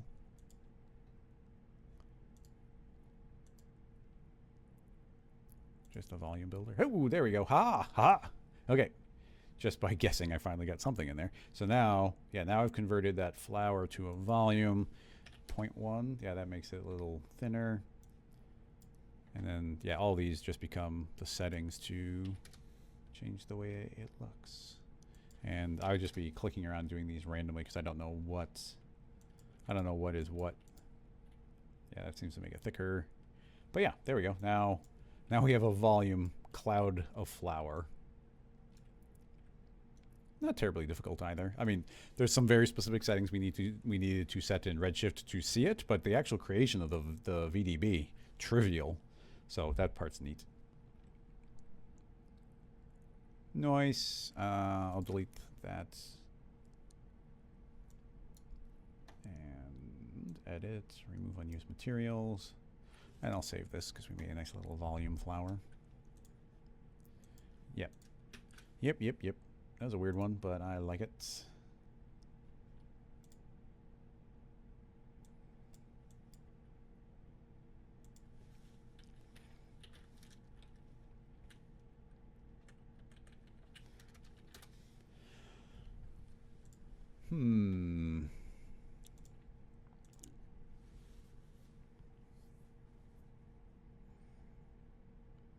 Yeah, I just want to see if I can get it. I'm not trying to make it look like a beautiful volume. I just want to do the process, getting from one to the other. Like I said, I would spend some time on my own, like playing around and getting a nice volume and, you know, all the materials and texturing and remapping and whatnot. I'm not worried about that for this.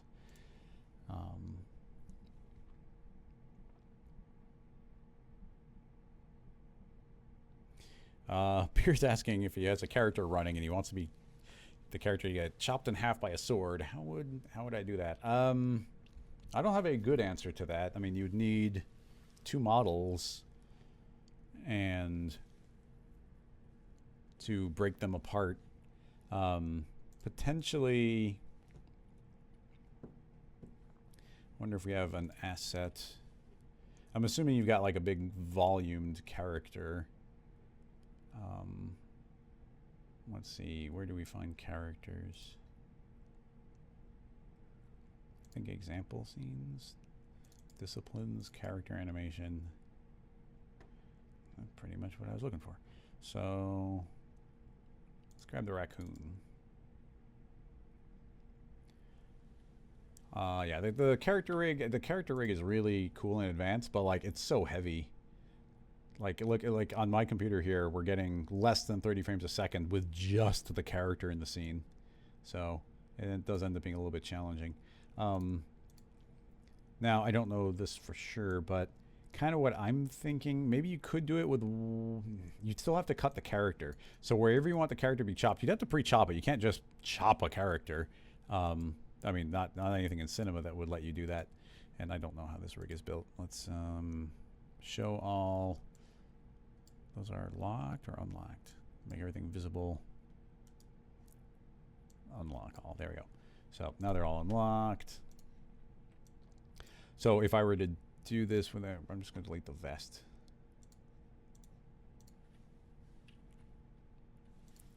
Okay. So clicking on this, if we were to, you know, chop the character in half, all I would do here is UL for a loop selection, UF, select the top half of the character, and then disconnect them. U, Shift D, yeah, preserve the groups. So now these are technically 2 different surfaces, like that. But I think the character is still weighted in such a way that's not going to look any different. He's technically chopped, but he's still weighted in such a way that that chop has happened. And if you, like I said, I'm not going to go and spend the time doing it, but he's got a bunch of joints in here somewhere inside the rig. And yeah, this is still set up as the entire cinema tune rig, so it's a little obtuse to get inside of all the components. Binding. Okay, so here are those. So there's the hip. Where are these? Yeah, that one. So in theory, well, yeah, I can't just move those because these are linked directly to other objects. So I have to go track down that object, which is the hip control. But if I were to grab this and move it, I can move the entire character. If you were to put 2 joints, my thought here is if you make 2 joints, I guess it's technically, yeah, 2.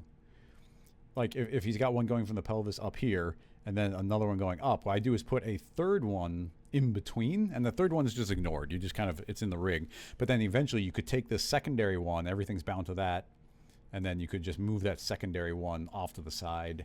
I don't, it would be a very, very specific rig to do that. I definitely do not have any kind of like automatic way of being like, oh, magic cut and it happens. Not at all.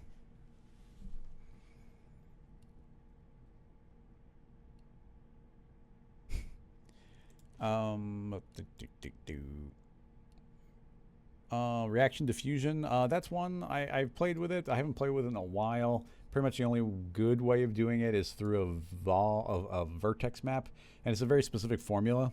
I forget. I don't have the formula memorized. We could do it, but essentially, if you just Google reaction diffusion in C4D, you can see that effect, which is like, you know, it's a cool fact. It's very specific, but it's cool. But yeah, that would be one I just go to YouTube and search for reaction diffusion C4D, and you're gonna find. I think Tim Clapham did a really nice tutorial on that, like super duper early on. So I think that would be a good place to start. Let's see, is there another question to squeeze in here? We got about 13 minutes left.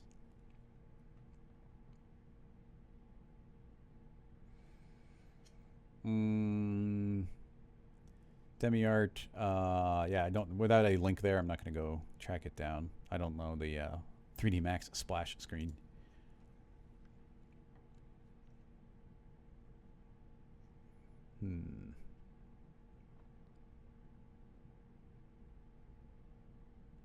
Everybody's talking about that.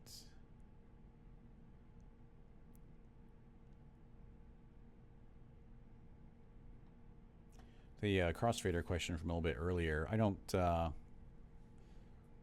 a great answer for that. I always asking like some way of simulating windshield wipers, like wiping snow off. That just sounds like a particle simulation to me.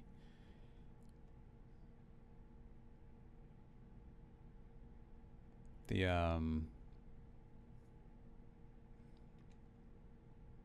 if you wanted to have a little bit of uniformity in there, here's like a thought.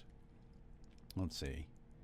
I'm gonna yeah, let's tackle this for a moment. We'll just see how quickly we can do something somewhat simple. If we were to, I'm not going to tilt the windshield. I'm just going to do it flat, so it'll just be the concept. And let's see, what's the best way to do this? You can do something really interesting. Let's see, probably a lot of people don't know this, but in the volume, in the Voronoi fracture, you can do something kind of interesting. I'm going to make a cube that is now 10 by 10 by 10. Putting that into a cloner, setting this to, yeah, per step, and I want them to be exactly 10 by 10 by 10. So now you see that they're perfectly lined up with each other. And we make as many of those as we want. We don't want to go overboard. That's as far as I'm going to go for now. If we take this shape, and I mean, we could have made this in different ways in the volume, but I wanted to show it specific to this. If I feed this into a Voronoi fracture, it will see every single one of those pieces as a separate object. If we delete the sources, we now see them all as separate. But these are built much in the way the volume builder is built, where they're really close to each other. Like they're perfectly lined up with each other, meaning the volume builder will interpret these as touching. And if they're being interpreted as touching, that means you can go to the connectors and create a connector. So this will automatically create a fixed connector, and this fixed connector is interconnecting all of these. But we can actually do something like say, you know what, I want this to be rotating all over the place. So how about a ball and socket connector? Now, what's actually happening behind the scenes here, this looks really simple, but behind the scenes, there's a very complicated hierarchy happening. This connect is merely representative of what's happening behind the scenes.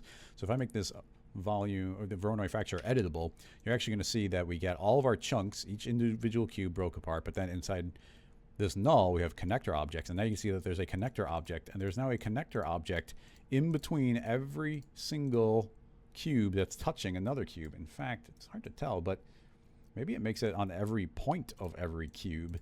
So the point being is there is now a lot of connectors, but it was a way of automatically getting a lot of connections between all of these things. So now, armed with a lot of connections, let's see if we can make it dynamic and be semi-reasonable. So, simulation, rigid body, create the floor. I want a floor because floors are more dynamically precise. So I'll get rid of that one and turn on environment. I gotta turn that back on my default new file. Saving this because I'm asking a lot of this setup.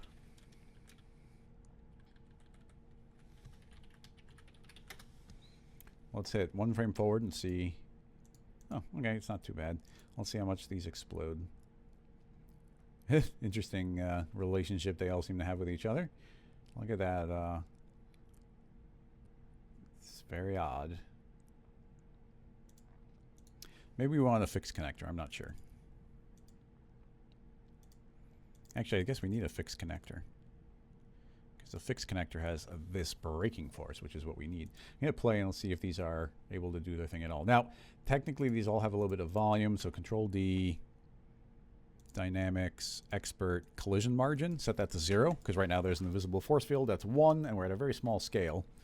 So it could be, you know, caring about that. Also, I'm going to set my overall scale to 10 centimeters. just because we're at a smaller scale. So hopefully these explode less. Well, they exploded differently. Yeah, these connections just aren't working the way I kind of want them to.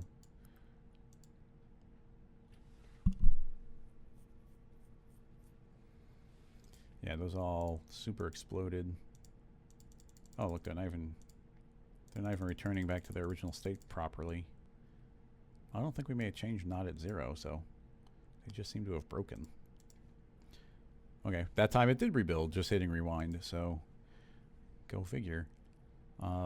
Yeah, if these are exploding even when I gave them 0 margin, I don't have a lot of hope. Yeah, this is doing a terrible job of resetting. We should be able to turn on and off the cloner and it should rebuild it, but because we're, you know, completely parametric. Well, the thought had been if we could put fixed connectors on there and we put a braking force and we had the wiper kind of slam through them, and then that would break certain connections, but the rest would be maintaining a connection, and then potentially the whole shape could have been plopped inside of another volume builder.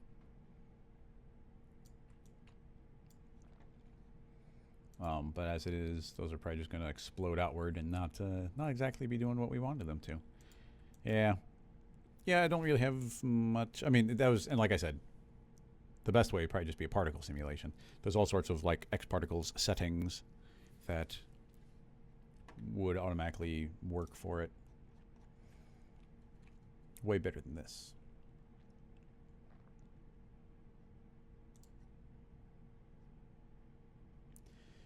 Octane or Redshift, which one do I like the most? I have not personally used Octane much, except for when I was designing LightKit 3. And in LightKit 3, I just needed to make everything look the same render-wise, the way lights behaved, so I just spent a little bit of time in Octane for that. So I haven't used it very much. I know everybody loves Octane. It's supposed to be really quick. I use Redshift primarily because that is the one that is made, you know, is owned by Maxon, is going to be supported directly by Maxon. It's kind of, in a way, bundled up with Maxon Cinema 4D package. So it's the one I am continuing to use for now because I think it's practical and it's the one that most people are probably going to have access to. But I think Octane is supposed to be really great.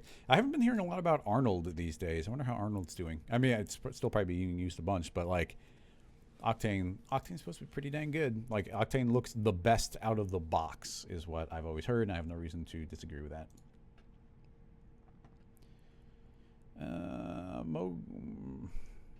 MoGraph is suggesting to ignore the collisions. We could put ignore collisions on. It might be on by default. It's not. Now it's not going to immediately be seeing the collision next door, but well, look, they still explode outward, so go figure. Yeah, something about it is just not it's not digging it. I suppose as a last ditch effort, we could just make a cube and let's make those connections via the fracture. So if I say that should be fractured via matrix,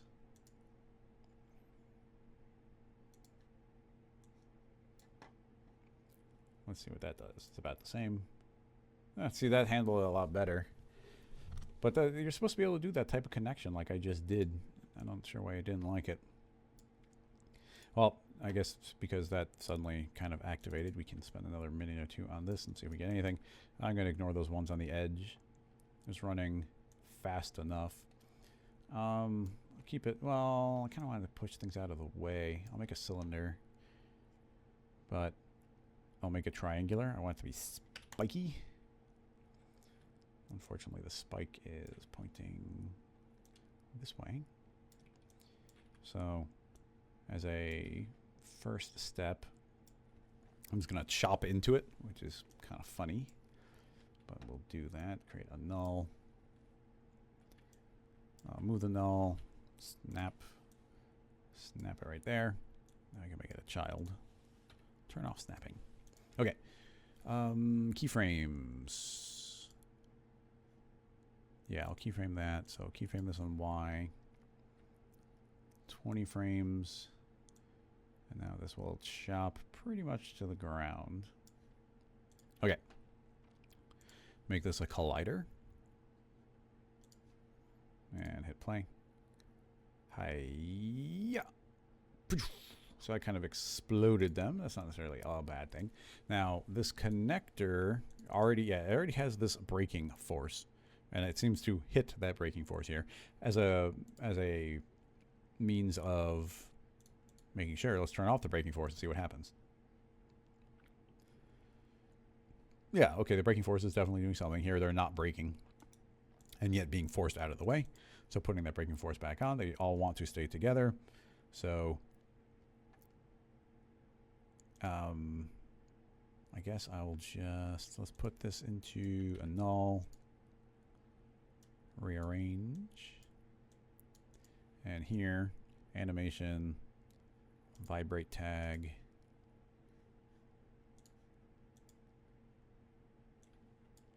H, rotation H, 55 degree, or 55 degrees by 0.2. We'll see if that does something. Hey, why did it jump down? Oh.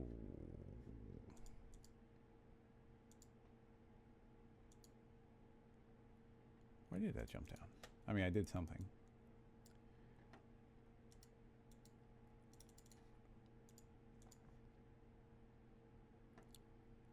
That is saying it wants to be at 0. Huh, well, I messed up the Y position, but I'm just going to re-keyframe it.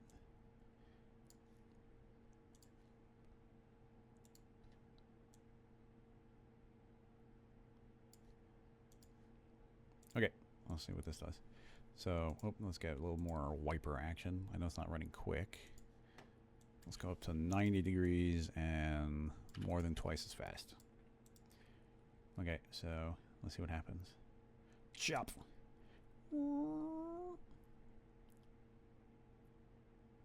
mean, it's just going to be smacking them out of the way. But there you go. That could have been worse. But like, I'm just trying to think of like the difference of a wiper, the way a wiper wipes things. I guess that the entire thing might be sliding downward. Yeah, I don't have a great vibe for the interaction that would be happening here. We get a fine little chop there.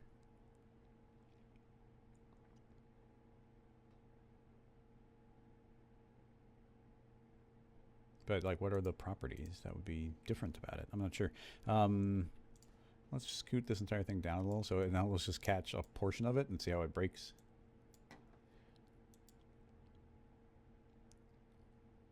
Smush. Tear through. So you get that nice rip. Smack. So yeah, I mean, you see you get these kind of more interesting interactions between things because of the way that they're connected. We have a lot of options as far as going inside this the forces here and making them less likely to break. I'm going to put an extra 0 on each one and see if they're any stronger.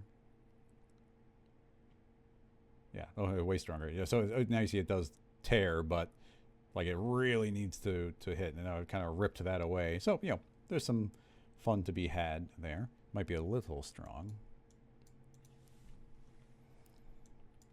Cut that in half to split the difference.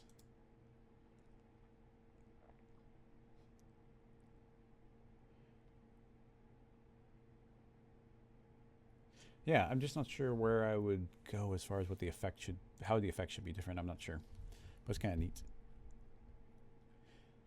Yeah, more snow layers, that gets dangerous, but I do see what you mean. Everything's still parametric, which is nice, so if we were inclined, very dangerous. I'm going to make fewer, but then we'll make 2.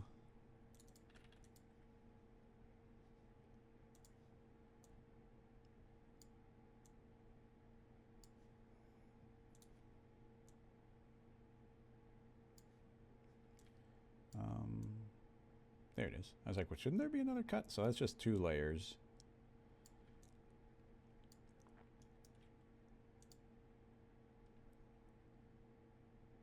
Let's put a bunch of friction. No bounce, cartoonish amounts of friction.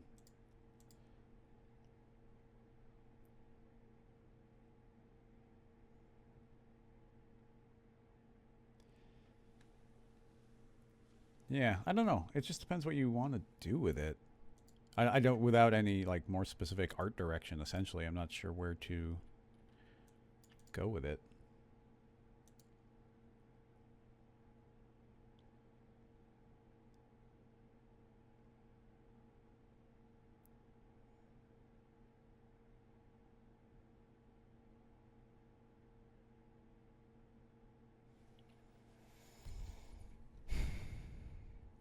Rare type. We're looking at wiping snow off of a windshield, like trying to do a kind of a simulation, and I'm just not sure where to go with it. It's cute.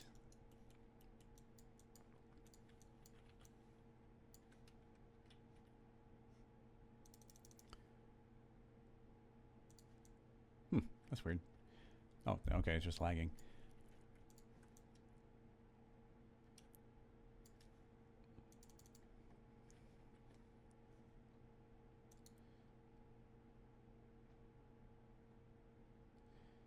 Yeah, it's a tricky one.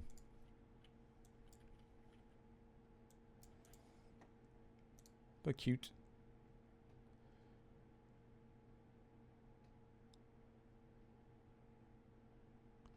Depending on the resolution and what you do, I think you can start getting some pretty interesting ones, but it's already, you can see the speed hit we're taking.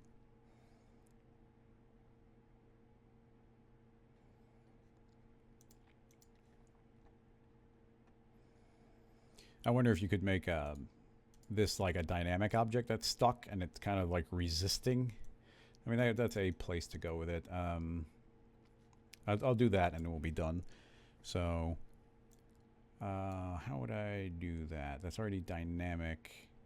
It's a rigid body, so how do I make it stick? It needs a connection.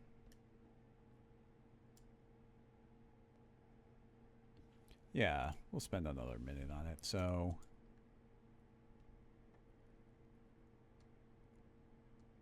delete. Let's do this from scratch. So let's say that this is going to be the wiper. Still, that's fine. That's going to be the wiper. And it will be dynamic, but this time it will be rigid body. With it being a rigid body, it needs a pivot point and presumably like a motor. So that's what we'll do. So a connector. Again, I'll turn on snapping. Turn off snapping.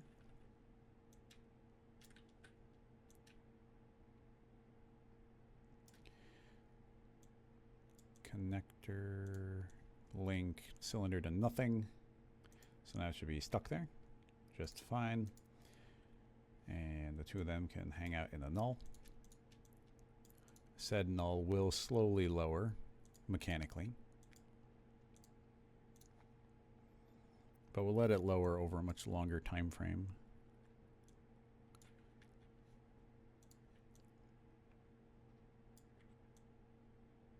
I didn't have them grouped very well, but that should still work. Maybe not. Dang it. Okay, fine. Make a box. T for scale. And it will be a collider body.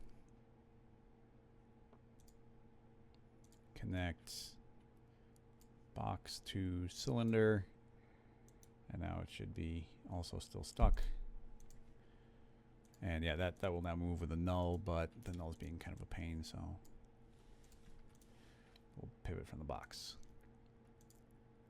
Keyframe, animation end. Move that down. Okay, so that's fine. Now it's got this rotating connection. We could limit it. That's gonna be a pain, so I'm just going to block it. How do we go A-B on it? Yeah, I'm just gonna block it for now.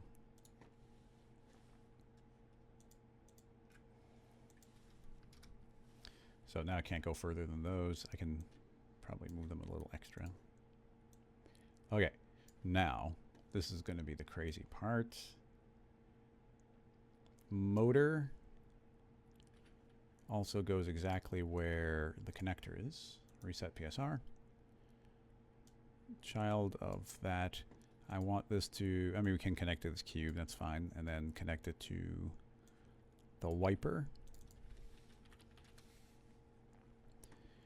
And the motor is going to be applying crazy amounts of torque, and that's the angular speed. So it should do something right now. Yeah, you see it's going to rotate over there. Bonk. Okay, so that did indeed rotate. Why is that? I deleted the keyframe.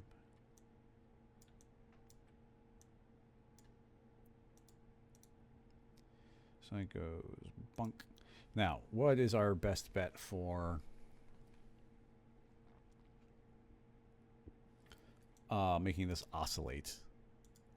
I want it to go back and forth. Essentially, we could keyframe it. We could do an espresso rig. But right now, the easiest thing we could possibly do is just put a signal tag on there. So just keep in mind you can do this with keyframes. But we're at the end here. I'm going to add a Grayscale Gorilla signal tag and put a angular speed. So now I'm controlling the speed via whatever. It's currently at 1000. I set it to 0, and I want it to go back and forth based on a sine wave. And the sine wave is going to go positive and negative at 1000, and it's going to oscillate every 45 frames. So let's see what we get. So it goes up to that power, and now it should go in reverse. And now you can see I get this oscillation. Oh yeah, now we collided with it. So you can see already that this is the dynamics forcing it back. It doesn't want to, which is expected, because now what we need to do is make the snow weigh way less, or make the wiper weigh more. We need it to be, you know, more forceful. So we have our world density. I'm going to give it a custom density. I'm going to say you're 10 times heavier than you look. And let's see what that does. So now it does collide. So it's heavier than it looks, but now it's able to crush through, which it wasn't able to before. But the torque is nowhere near strong enough, and I don't know if it ever will be. So let's add another 0 on there.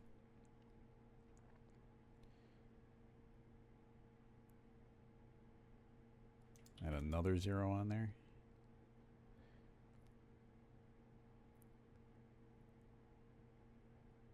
Yeah, the torque by itself isn't enough, but that's a multiplier again on the weight. So let's make it 10 times heavier again.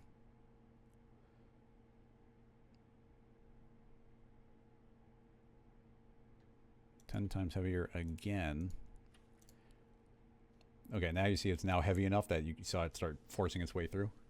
So that's the idea. Smursh. Smursh. Yeah, so it's going to start just crushing its way through there.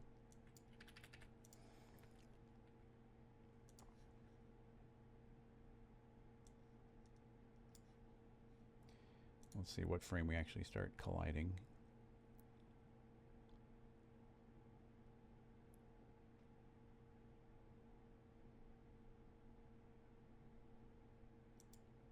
Right at 100, so we'll go here, find out our height, make that the earlier one so we get to the action more quickly. So it's going to go bloop, and then slowly begin to wave. Okay, so now we got a really heavy arm, which is just like smacking its way through, but it's still based on the motor, so it will kind of get blocked as far as it can. So now it's just a matter of kind of calibrating all of these things to do their thing. Currently, we do have a lot of friction. Let's put this back into somewhat the realm of reality. So they're allowed to slide a little bit more.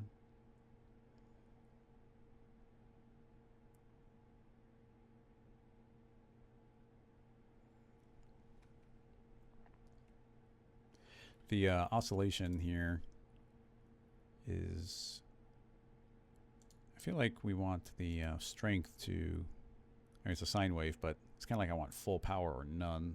Can't think of an easy way of doing that. Well, I can. Let's do a custom. We don't use this mode very often in Signal, but let's do this. So now I'm pretty much saying there's a little bit of a transitional time, but for the most part, it's like full power one way, full power the other way. Bonk, and then full power the other way. Bonk. So it looks like it just needs a little bit more time to actually move there. So yeah, okay, now we got a wiper that is smacking these around. So let's strengthen those connections.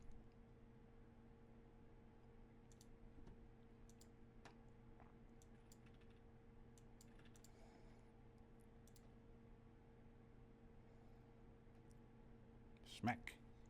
Smack, smack, smack, smack. Yeah, the entire thing sliding across. So there's just a... I mean, it's kind of nice because we're getting these bigger chunks.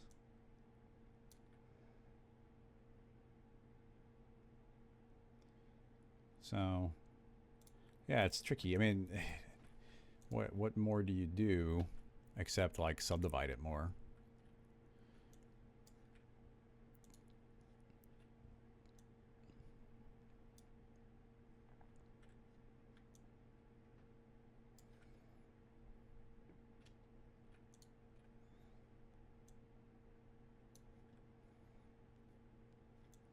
Of course, every time we subdivide, we're adding in significant slowdown.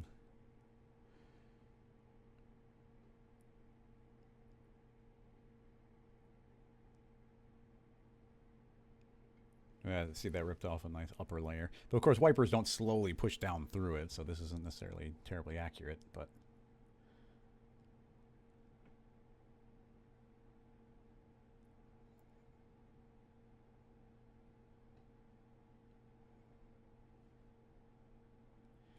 Yeah, for just a weird, random, off-the-cuff type of thing, I don't think that's too bad. If we had this whole thing sliding down, I mean, we have the entire rig, and I don't want it to, I guess that's not an unreasonable thing to try.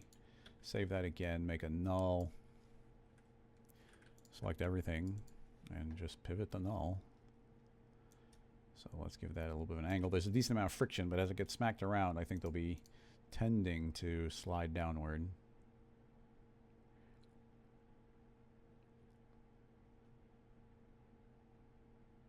We got a lot of friction, so we'll push even further.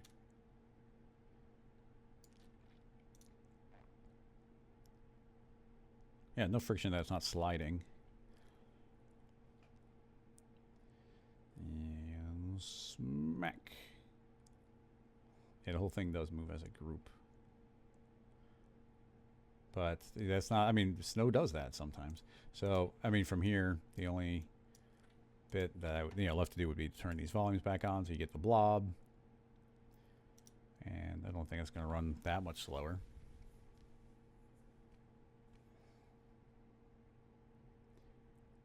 Smack. It looks like some of the chunks, I thought the chunks would be large enough to always be seen by the volume, but they seem to be wobbling in and out of existence. So we'd have to make the volume just a little bit more detailed. But yeah, I mean, it definitely feels like it's driving the breaking apart of these layers.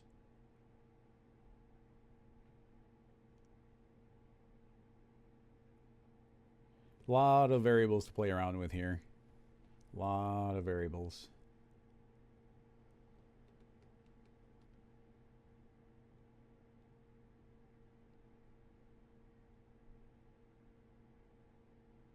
Smack.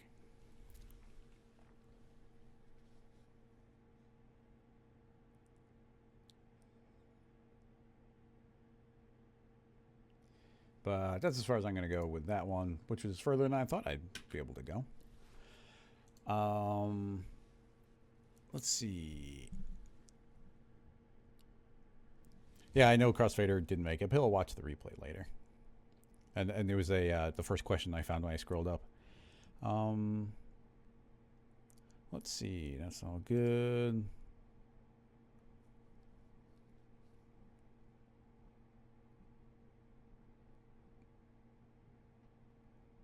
See. No, it's all fine. Okay, well, looks like we're all good. Oh, yeah. Wow, time went really quick on that last one. I thought it was only 15 minutes, and we went a half hour on it. Well, thank you so much, everybody, for coming and hanging out. As always, the scene files are going to be available on Patreon, as well as seeing the replay ahead of time. I post it quickly, usually today. If not, it'll be up by sometime Friday.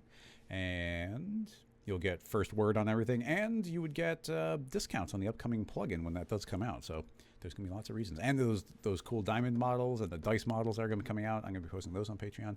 I'm just like super heads down right now on the getting the plugin launched. But in any case, that's going to wrap this one up. Thank you so much, everybody. Make sure to join the Slack channel. Head on over to rocketlasso.com/community. And the link's right on the homepage. You should be able to head over there and join the Slack channel where people are helping each other out. I ask questions all the time. I help answer questions, and everybody is over there hanging out. That'll do it. So I'll see everybody next week or on Tuesday for the bonus stream for people on Patreon. But that will do it today. Goodbye, everybody. Toodaloo.